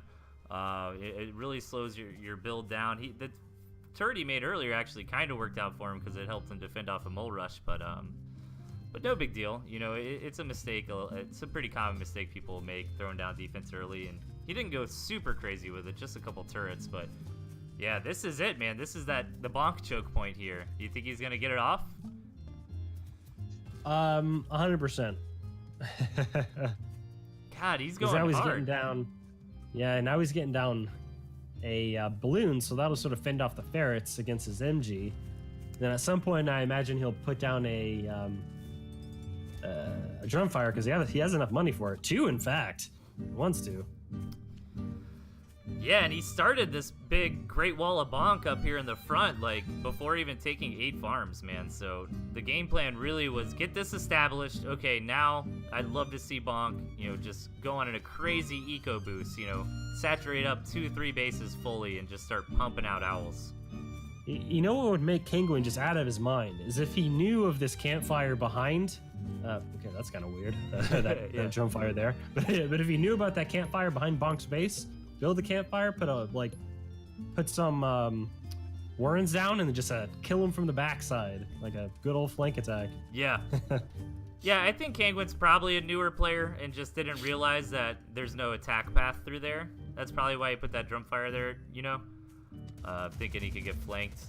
But I mean, so far on paper, besides a couple defenses Kangwin's made, he's not doing a terrible job. I mean, he's got a second base up. He's matching Bonk's economy, and from here, man, Bonk just has got to go crazy with farms, right? Like, don't you want to see him get up to like 16, 20 farms? Yeah, while also making sure he keeps a few so he doesn't starve himself out. Man, yeah, as a structure player, this is probably one of the best maps you could pretty much hope for. Like a small choke that you can have expos next to with no way to flank. Yeah, that's really ideal, man. That's when you're definitely happy you got the deck you do. But man, I'd love to see Bonk. Yeah, he wants to start the owl production, but in my opinion, man, I mean, you're the structure player, so correct me if I'm wrong, but you just go right up to like 20 farms right now, right? Pretty much. I can't see Kingwin breaking this anytime soon, especially with the composition he has. Squirrels and ferrets and Caution and Uncle Butter will definitely not break through this. But who knows? Maybe Bonk will take it for granted, go up way too many farms, and just he'll get just run over by some massive force by Kingwin. Yeah, and Kingwin's really keeping up fantastic on his farms, right? Like 16 to 12 at the moment. I mean, I know it counts building farms, but not bad. I mean, as a player in Bonk's position, you ideally want to be the guy who's got the bigger income from here. Otherwise, all that defense investment you've made is kind of null and void. And in terms of drumfire numbers, Kingwin definitely has him on that too. Yeah. Unfortunately, that bonfire next to the high ground can't spot it because, yeah, Kingwin has nothing that can give high ground vision. So. Oh yeah, I see what you're saying. Yeah, that's unfortunate. All right, Bonk, hook me up with some farms, man. My people are starving here. Let's see it. Yeah, Kangwin, man. Dude, Kangwin might win this game just for muscle. Like, so much money already. And I feel like that's the only mistake Bonk is making here, man. It's gotta go real hard on those farms, but that hurts, Ultima. That's gotta feel fantastic to you as a structure player.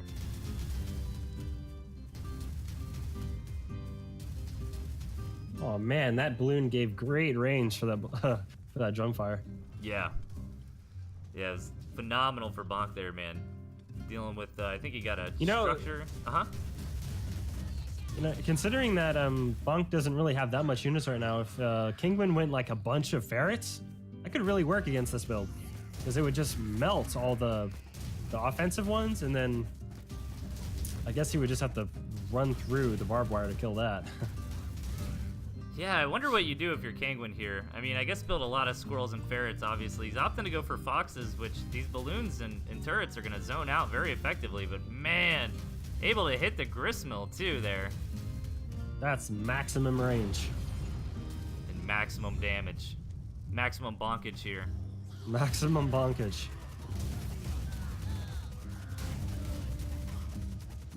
Yeah, I don't agree with getting Fox at all here. If anything, he should just go a few boars. and a bunch of ferrets, really, is what he should be doing. Yeah, we saw a replay, Chip versus Pile, where Pile just had Chip, totally boned with defense surrounding him, and Chip just made like 8 boars and let him blow up and killed like so many balloons and drum fires. It was insane, man. Ooh, tries to get that range, but not quite on the Fox, so needs to get out of that position before he gets flanked here. Is the only way to kill barbed wire right now is to run into it? Yeah. Because lizards can't attack them now, right? Or any melee unit. I believe melee can still attack it, but they take damage when they attack it. Like a chameleon will beat down on barbed wire more effective than other units. Gotcha. But yeah, really the best way to deal with barbed wire right now would be chameleon pigeon, for example. Pretty standard as what it used to be, but you can't underestimate it, man. Like, yeah, it'll take damage back in the reflect, but it deals a ton of damage in tier 1. Those poor foxes. Yeah. Yeah, I think Kangwin's probably new, so I don't want to pick on him too hard, but that does feel bad, man, when your entire army just gets mowed down by the Great Wall of Bonk over here. Just so much artillery and balloons. Barbed wire everywhere. Damn, that was probably too much damage.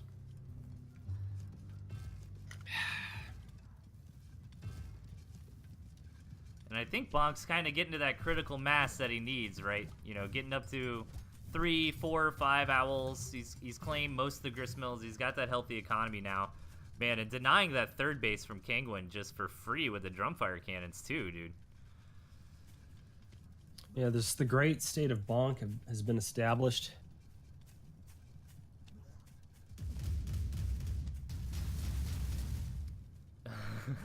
Oh, Shadow31 in the chat says chameleons and moles can attack barbed wire. Lizards actually do not. That actually makes sense. Otherwise, that's what I thought. Yeah. Okay. I thought I knew it wasn't that crazy. Yeah, that makes sense because barbed wire is a really good deterrent against a lizard, right? So if lizard can trade with it well, would be no bueno. But I think over time here, Bonk is just gonna bleed out his opponent with free units, and Kangwin, man, trying to get back up to those 2 foxes. Gets them out, but yeah, this really isn't the time or the place for the fox. Not gonna be able to get anything done to the defense. And just doesn't look like Kangwin's really aware of that. Probably thinks the fox maybe can attack defensive structures or something.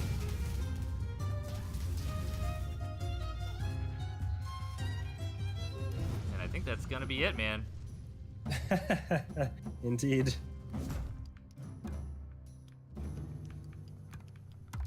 Okay, guys, that is it for the regular submissions. We're going to hop into a few more matches for you tonight. Thanks for tuning in, everybody. I do appreciate it and all the new follows. Don't forget about the tournament coming up this weekend, 11:30 a.m. EST. The Spring Showdown, hosted by Josh, or organized by Josh, I should say, and hosted by me and AVUltima. That's going to be right here on TnTTV. The league is still going on, which is actually what we're getting into now. There's a Tooth and Tail league that Best Sequoia NA has established, and it's ongoing. Players kind of meet up whenever the time permits for them and participates in matches. So that's what we've got for you. Next here, guys, is 2 out of 3s from that. What do you think, AV? You ready to hop into these? Let's do it. All right, 3, 2, 1, go. All right, in our first match tonight, we've got spawning in the 8 o'clock Furmar, which we saw in a replay earlier tonight, and his opponent in the 4 o'clock Meowkaiser, which was awesome. Hey. Yeah, we've seen both these guys tonight already. We recognize these names. Indeed, pretty active members of the TnT scene. So interested to see what's going to come out of the build orders for both these players, and yeah, this is actually pretty. Oh, neat. They're both, look at this. They're both mind gaming each other to a 4-farm double. Wonderful.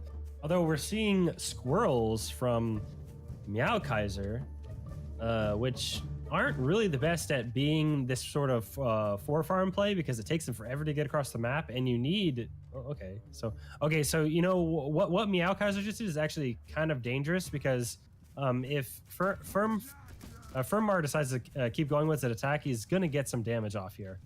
But, it's really lucky on Meowkaiser's side. His like farm positioning is perfect to potentially defend against this. Yeah, let's see. He gets a nice sail. That mole's going to help fend this attack off and manages to push it back with only losing a farm. It could have been a lot worse there. And yeah, that was definitely scary, man. Selling your Warrens because they're in that aggressive position, trying to back up. And I mean, what do you think? How do you think these players got out of the early game here?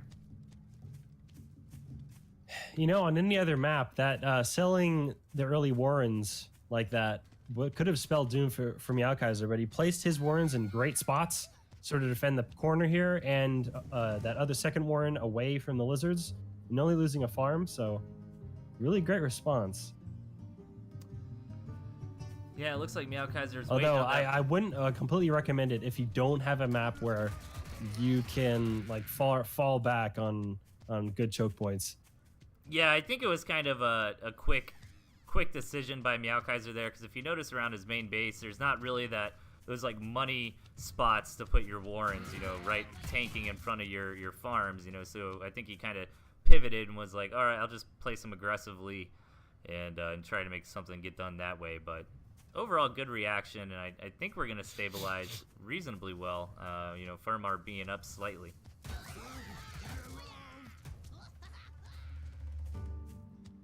Yeah, I think Firmar is in a good position to potentially take Warrens off of Meowkaiser, but definitely not without losing a handful of lizards if he decides to commit to something.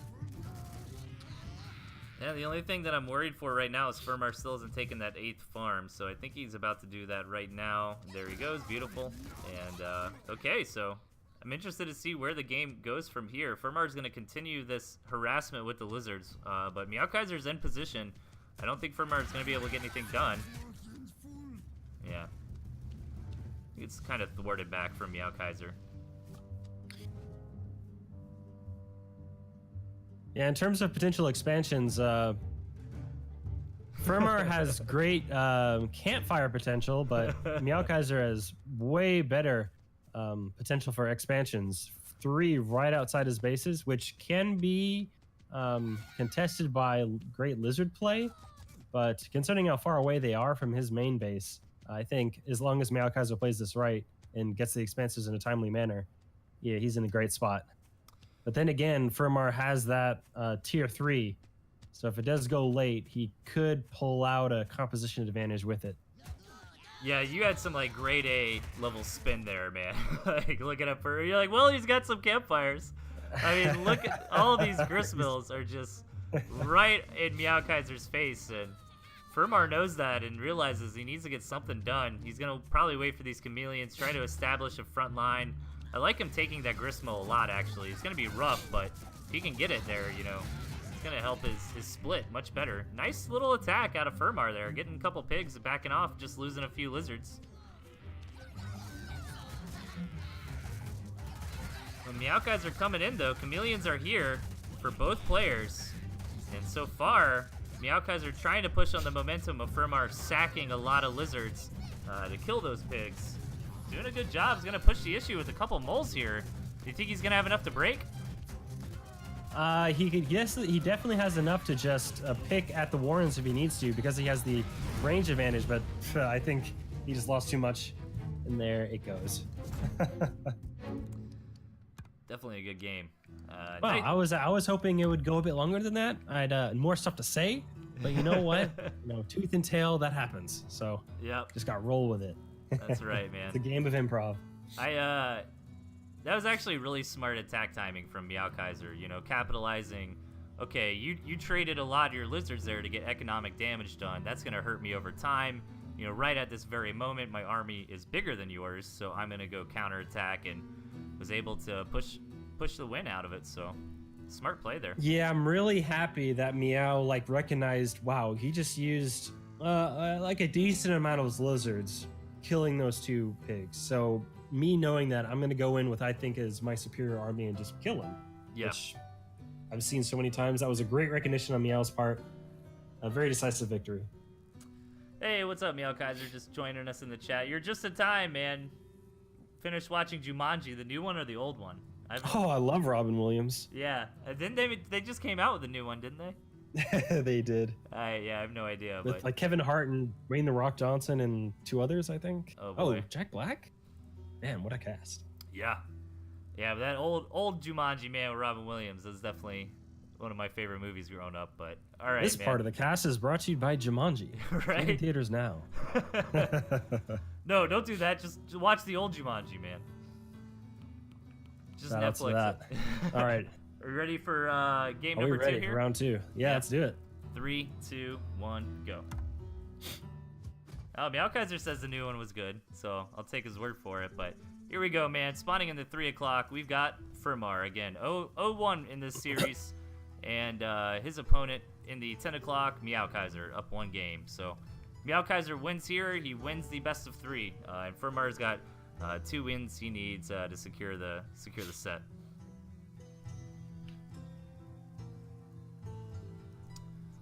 I'm seeing that both these players went their same builds.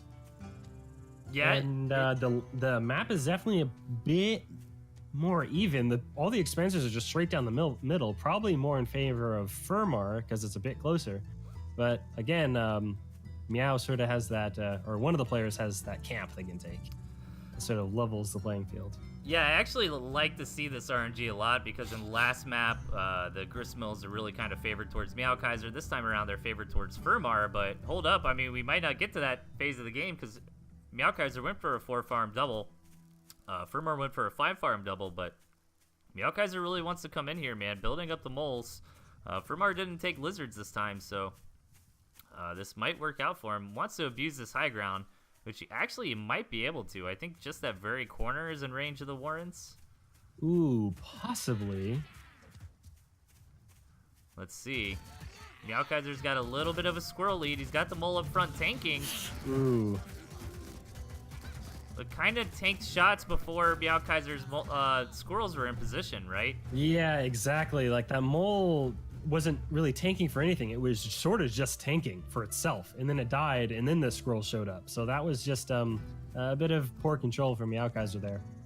Yeah, just needed to wait a split second longer to send in the mole. I know he was hyped up though, man, ready to try to execute that rush. So.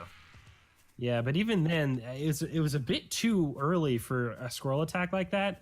This is sort of what I was saying last game, is that commonly when you see like the 4 or 5 farm 2 Warren, it's usually with lizards because squirrels take way too long to get across the map, and your opponent's going to react fast enough, and that's pretty much what we saw there. Like even if Meowkaiser got in and microed appropriately, I don't even think he would have done that much damage, really.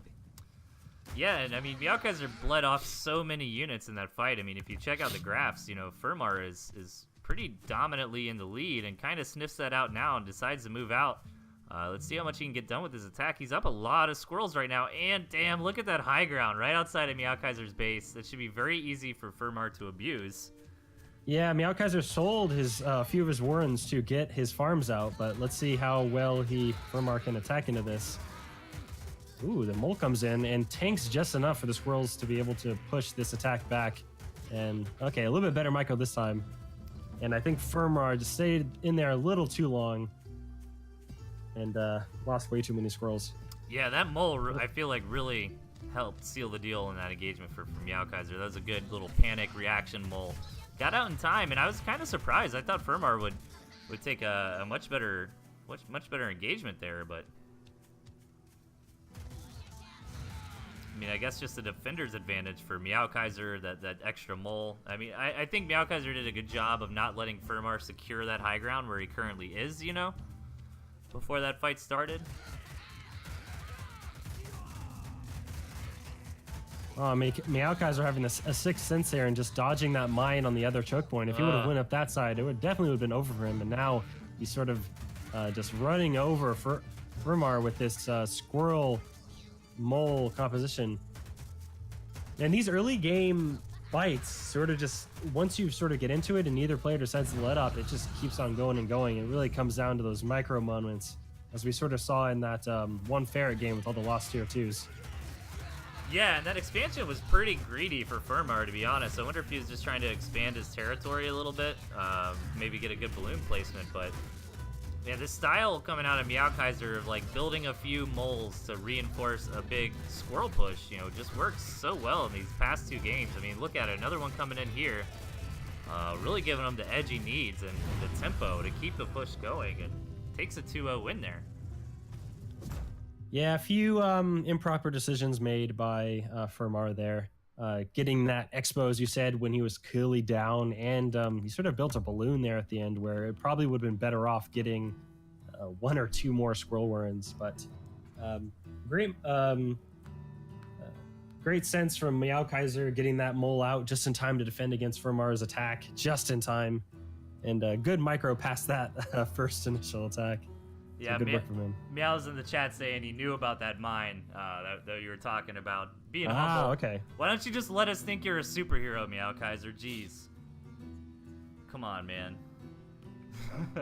with the mad honesty here. But no, yeah, that makes a lot of sense, and you did a good job playing around it for sure. But all right, AV, we got a few more matches ahead of us here. One more 2 out of 3. Pile versus Pillow 8. Are you ready? P versus P. Let's do it. All right, man. 3, 2, 1, go. God, why did that make me giggle? Am I like in 3rd grade? But okay. In the 3 o'clock position, we've got Pile. And in the 6 o'clock, Pillow 8. All right, so Pile's changing it up a little bit from what I've seen out of him lately. Pile's, I mean, correct me if I'm wrong, the chat probably knows better. But I saw Pile kind of stylize that lizard and then defense play we were seeing earlier in the night. But a little bit more of a standard deck this time around. It looks like it's actually just an iteration of that deck composition, you know, dropping a couple of the defenses that he didn't like so much and fitting in that Badger Pigeon to give him another option for the late game. So correct me if I'm wrong, this mine play on the corner stops you from building a pig because it'll kill it when it comes out, right? Yeah, you've got to build a tier 1. And you actually can get both those mines in one tier 1, but most of the time the player that's trying to do this to you will come back and sell those mines. Let's see if Pile does that here just to get his money back. You know, it's kind of a cheesy play, but it actually makes a little bit of sense because that mine is giving you a lot of vision early on, right? Like, you know exactly what your opponent's build order is going to be, and you force them out of any kind of 8 farm opening.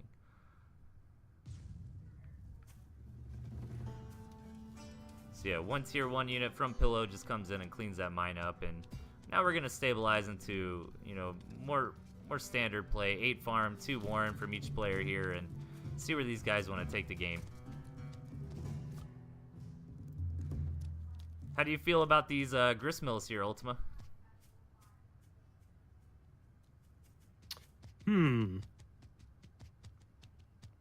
I would say for the moment that it's sort of in terms of late game in Pillow's advantage, but in the early game, which is where most of Tooth and Tail resides, Pile sort of has that advantage. He can just take this one as well as this campfire and then just sort of keep this choke. Then he'll be good for the next, I don't know, 8 minutes or less. Yeah, Pile can secure this high ground campfire and all this high ground around this expansion that Pillow's trying to take too, man. That's going to make it very hard on Pillow to take that, you know, keep that second base alive, right? So I'd imagine the battle line is going to be kind of where that water meets the high ground there, you know, and inches being pushed back and forth can make the difference of this campfire taking damage or the, you know, maybe a farm or 2 going down. So it's going to be pretty contested here. Yeah, immediately as the campfire's down, Pile understands this, builds a turret, you know, right on these front lines here.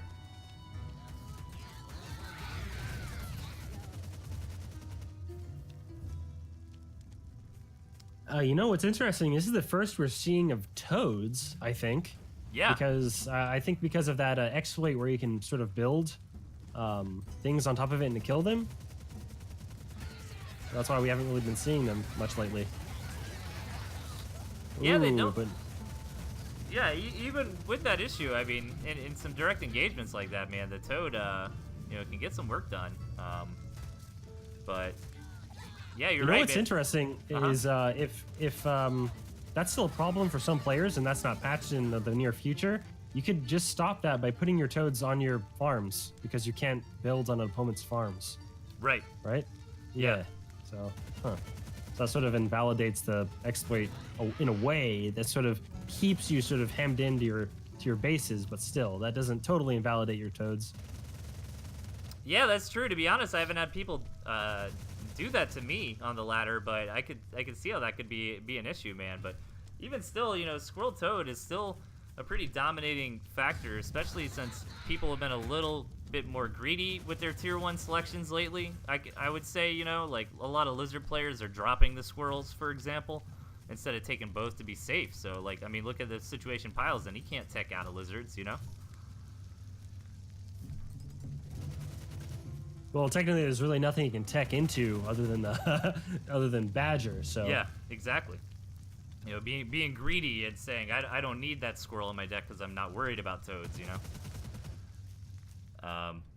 But let's see it. Yeah, and here we go. Speaking of teching into Badgers, man, 2 coming down on the field, and Pile looks like he's in pretty good shape here. He's set up a good front line, but Pillow hasn't taken much damage at this point. You know, he's taking a little bit more slow. Doesn't have the ferrets to help deal with these turrets, but I mean, maybe chameleons and snakes could give him a hand.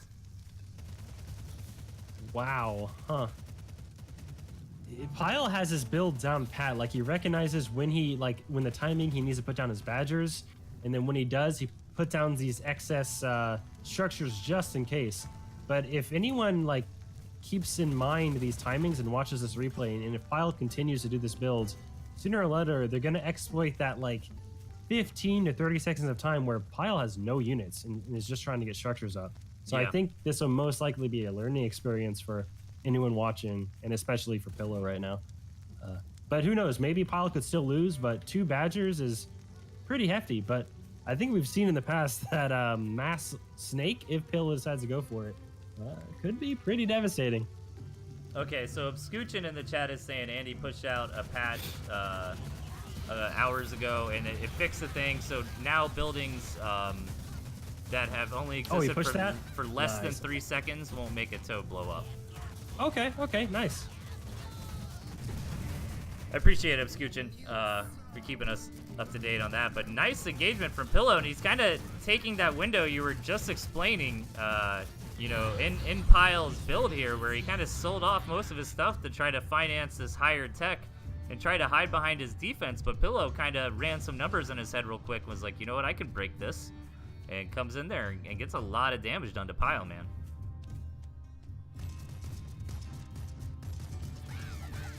And I think Pillow's army could rival the army of the Badger army here if he micros correctly. Yeah, these poison he's getting stacks. a good amount of poison stacks off. Ooh, 4, 5, yeah, wonderful. Yeah, perfect. Beautiful response there from Pillow. I think that was a great play out of both players there, man. You know, really good game sense from Pillow, recognizing, you know, now's my window to move out. I mean, look at that on the army value graph, right, where Pile's like selling stuff off, and then, you know, Pillow kind of recognizes, all right, let's go for it, and yeah, you can see that 15 seconds right there, where for a second Pillow goes up in army value, and he's like, as you said, okay, this is what I need to go in. He destroys all he needs to and backs out, and then by that point, Pile's sort of in desperation mode at that point. So like, really, really great timing from Pillow. I guess I won't say he has a sixth sense, and somehow he just knew. Yeah, maybe he's kind of aware of what Pile was trying to, what he was up to there. Maybe he got some scouts in that I wasn't quite paying super close attention to. But let's keep going, man. You ready for round number 2 of the series? Mm-hmm. All right, 3, 2, 1, go. Oh, all right. Spawning in the 3 o'clock, we've got Pillow 8. And his opponent in the 8, Pile. All right, looks like these players were happy with their deck choices and sticking for the same thing for round 2 here. Man, we don't have enough mills to go around here, man. Yeah, it's pretty scarce. Each player has their own sort of campfire there and an expo to go to. But then after that point, it's going to get pretty messy, no doubt. Yeah, third bases for either player here are going to be a tall order. It looks like from the map, just slightly... you know, it's slightly geared towards Pillow a little bit, but really whoever can come in and dominate this like 6 o'clock and then middle above it, you know, is really going to win this in the long haul. But I feel bad for Pile here, man, because, you know, this is a very open map to try to do any defense-centric style, right? Oh, look at this, though. Oh, okay, never mind. Luckily, though, Pile is on the... You know, Pile could take that middle base and potentially start securing the middle, but of course, that'd be pretty risky, and I think potentially Pillow recognizes this, so he's grabbing the campfire a bit early, and then he might actually start putting warrens close enough so he can respond to any issues. Yeah, Pillow. I actually really like this response because since he can't put down that 8th warren or 8th farm as quick as he wanted to, he's got his camp up, and he took out those 2 mines with 1 unit. Oh. Yeah, Pillow's in good shape so far, and you know it'd be crazy out of Pile, man, if he did take that middle gristmill just a little southwest of Pillow's campfire, then threw some balloons on that high ground right there. Oh my god. That would be absolutely a nightmare to deal with, but I mean, Pillow's... You know, and back in the day when balloons could still attack structures, that would be even better. Oh, jeez, man. I was not there in those dark times from what it sounds like. Dark times? All right. Balloons hitting structures, man? What else was, like, radically different like that? Could Fox ever hit structures at any time in the alpha? Yeah, oh, absolutely. Man. People would micro their Fox so that they would tank, the commanders would tank the hit, and then they could kill balloons with foxes. Oh my god, that is amazing. When men were men, man. When foxes were foxes. Oh god. I wish we could roll back to that version just to troll around, man. Oh, like a saved we could just like have a throwback tournament or something. Yeah. that actually sounds kind of hype. Yeah, with like alpha rules or something, you know? Just a bunch of crazy stuff like that. That'd be great. But so far, I mean, these guys kind of have a gentleman's agreement in this game, right? I mean, both opting to take their second base, kind of saturated up halfway, and Pillow's the one with the shenanigans this game, going for a quick bore, which gets scouted immediately by Pile. Yeah, it's really great. You know, a good structures player knows where to put his all his structures. Like right here is where the choke is. He knows that's where Pillow needs to get through to do anything. So instead of placing mines everywhere, he places 3 mines exactly where they need to be. Oh, Shadow 31, April 1st patch. Oh, dude, that would be amazing. What if Andy just rolled back to like some old school balance stuff on April 1st, man? That would be awesome. Love this move out of Pillow, just using a couple toads to kind of sweep some mines for him, kind of get the lay of the land. But Pile keeping him on edge here, putting those mines down right after Pillow takes him out. So.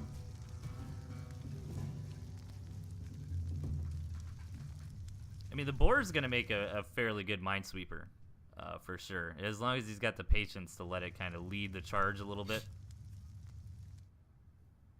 It's unfortunate that Pillow doesn't have any pigeons, though. So if he does decide to run his boar into some mines, it's going to take forever for him to heal back up to that full.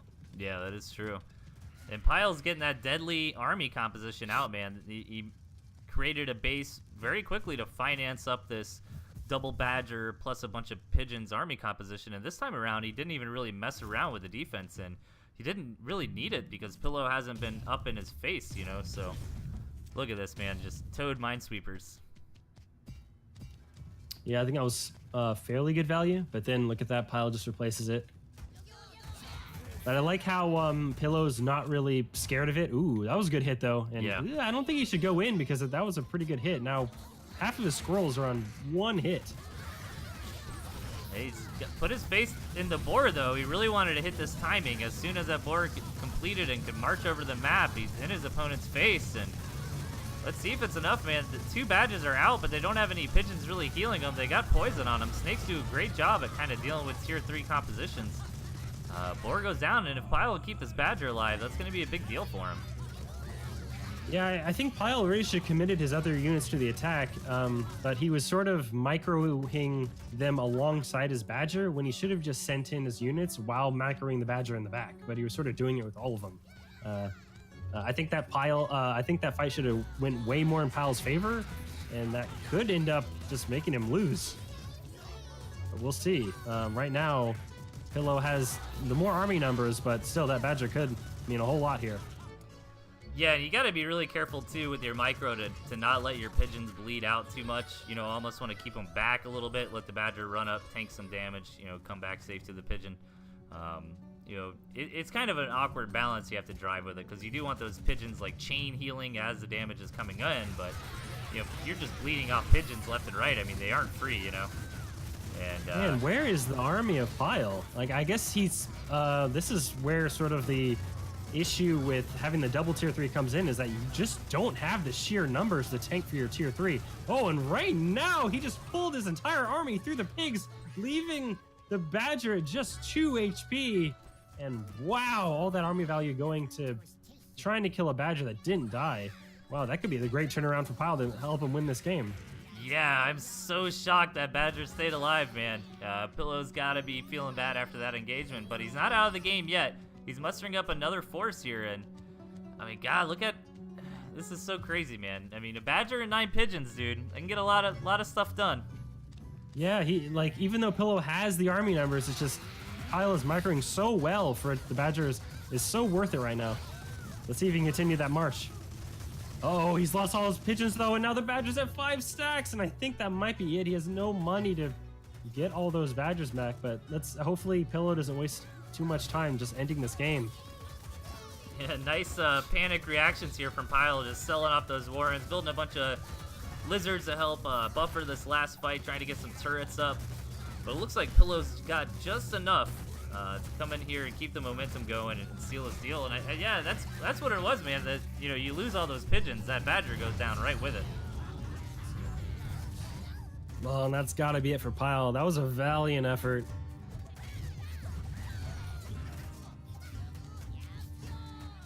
I'm really impressed with Pillow being able to keep up his army numbers. And that was really it. Him knowing what his economy could do and how much he could get out to continue fighting and not allow Pile to get back in this game, and being able to use his significant army numbers to just beat him out. Like, he even lost an entire squirrel army to try to kill a Badger and still won. So it's great work. Yeah, that game was incredible. We've had a bunch of great games tonight, guys, and that is actually gonna be it for the night. I think we got a lot done here. Actually, we hammered through quite a few replays relatively quickly, so I don't have a whole lot more to say. I do want to thank you for casting with me, Ultima. It was a pleasure as always. Oh yeah, man. Anytime. Well, most of the time. Anytime when it happens to work out. Exactly. But don't forget, guys, Spring Showdown Tournament is coming up this Saturday. I believe that's at 11:30 a.m. EST. Maybe one of your European guys can double check the times on that. That's going to be here on TnTTV. Me and AVUltima are going to cast it. The Sequoia League is still ongoing, so be sure to check out Sequoia's stream and keep posted with that. The page for that is actually pretty impressive, man. The Battlefy system looks pretty cool. Yeah, it's a good looking website. Josh is the one organizing this upcoming tournament, right? Yeah, Josh on Discord, yep. And it's actually going to have bands in it. Hopefully he shows up. It's got crazy rules. Yeah, last time. Yeah, was that the tournament we did together? God. I know what you're referencing. The banner now. tournament? Yeah, it was like Josh couldn't do it at the last minute because he had family issues. Oh, I remember what you're talking about now. But I mean, that could be any tournament. Yeah, that's very true. But dude, have we had a ban? Okay, you would know if anybody would know. Ultima, has there been a tournament yet in Tooth and Tail where players could choose bans?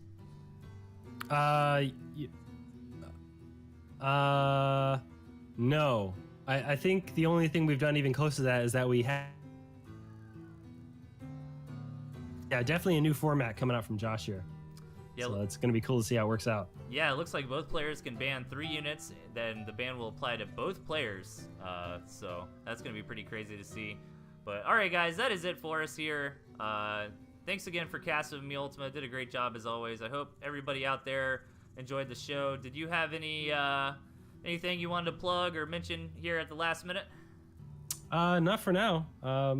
But just stay around and keep watching the Discord, and then I'm sure there'll be stuff in the future. Right on. Well, I've never heard of them, but we got Coasterboard streaming some TVT, so I'll give the host over to him. And good night, everybody. You're all a bunch of beautiful nerds, and we will see you next time. Take care. See ya.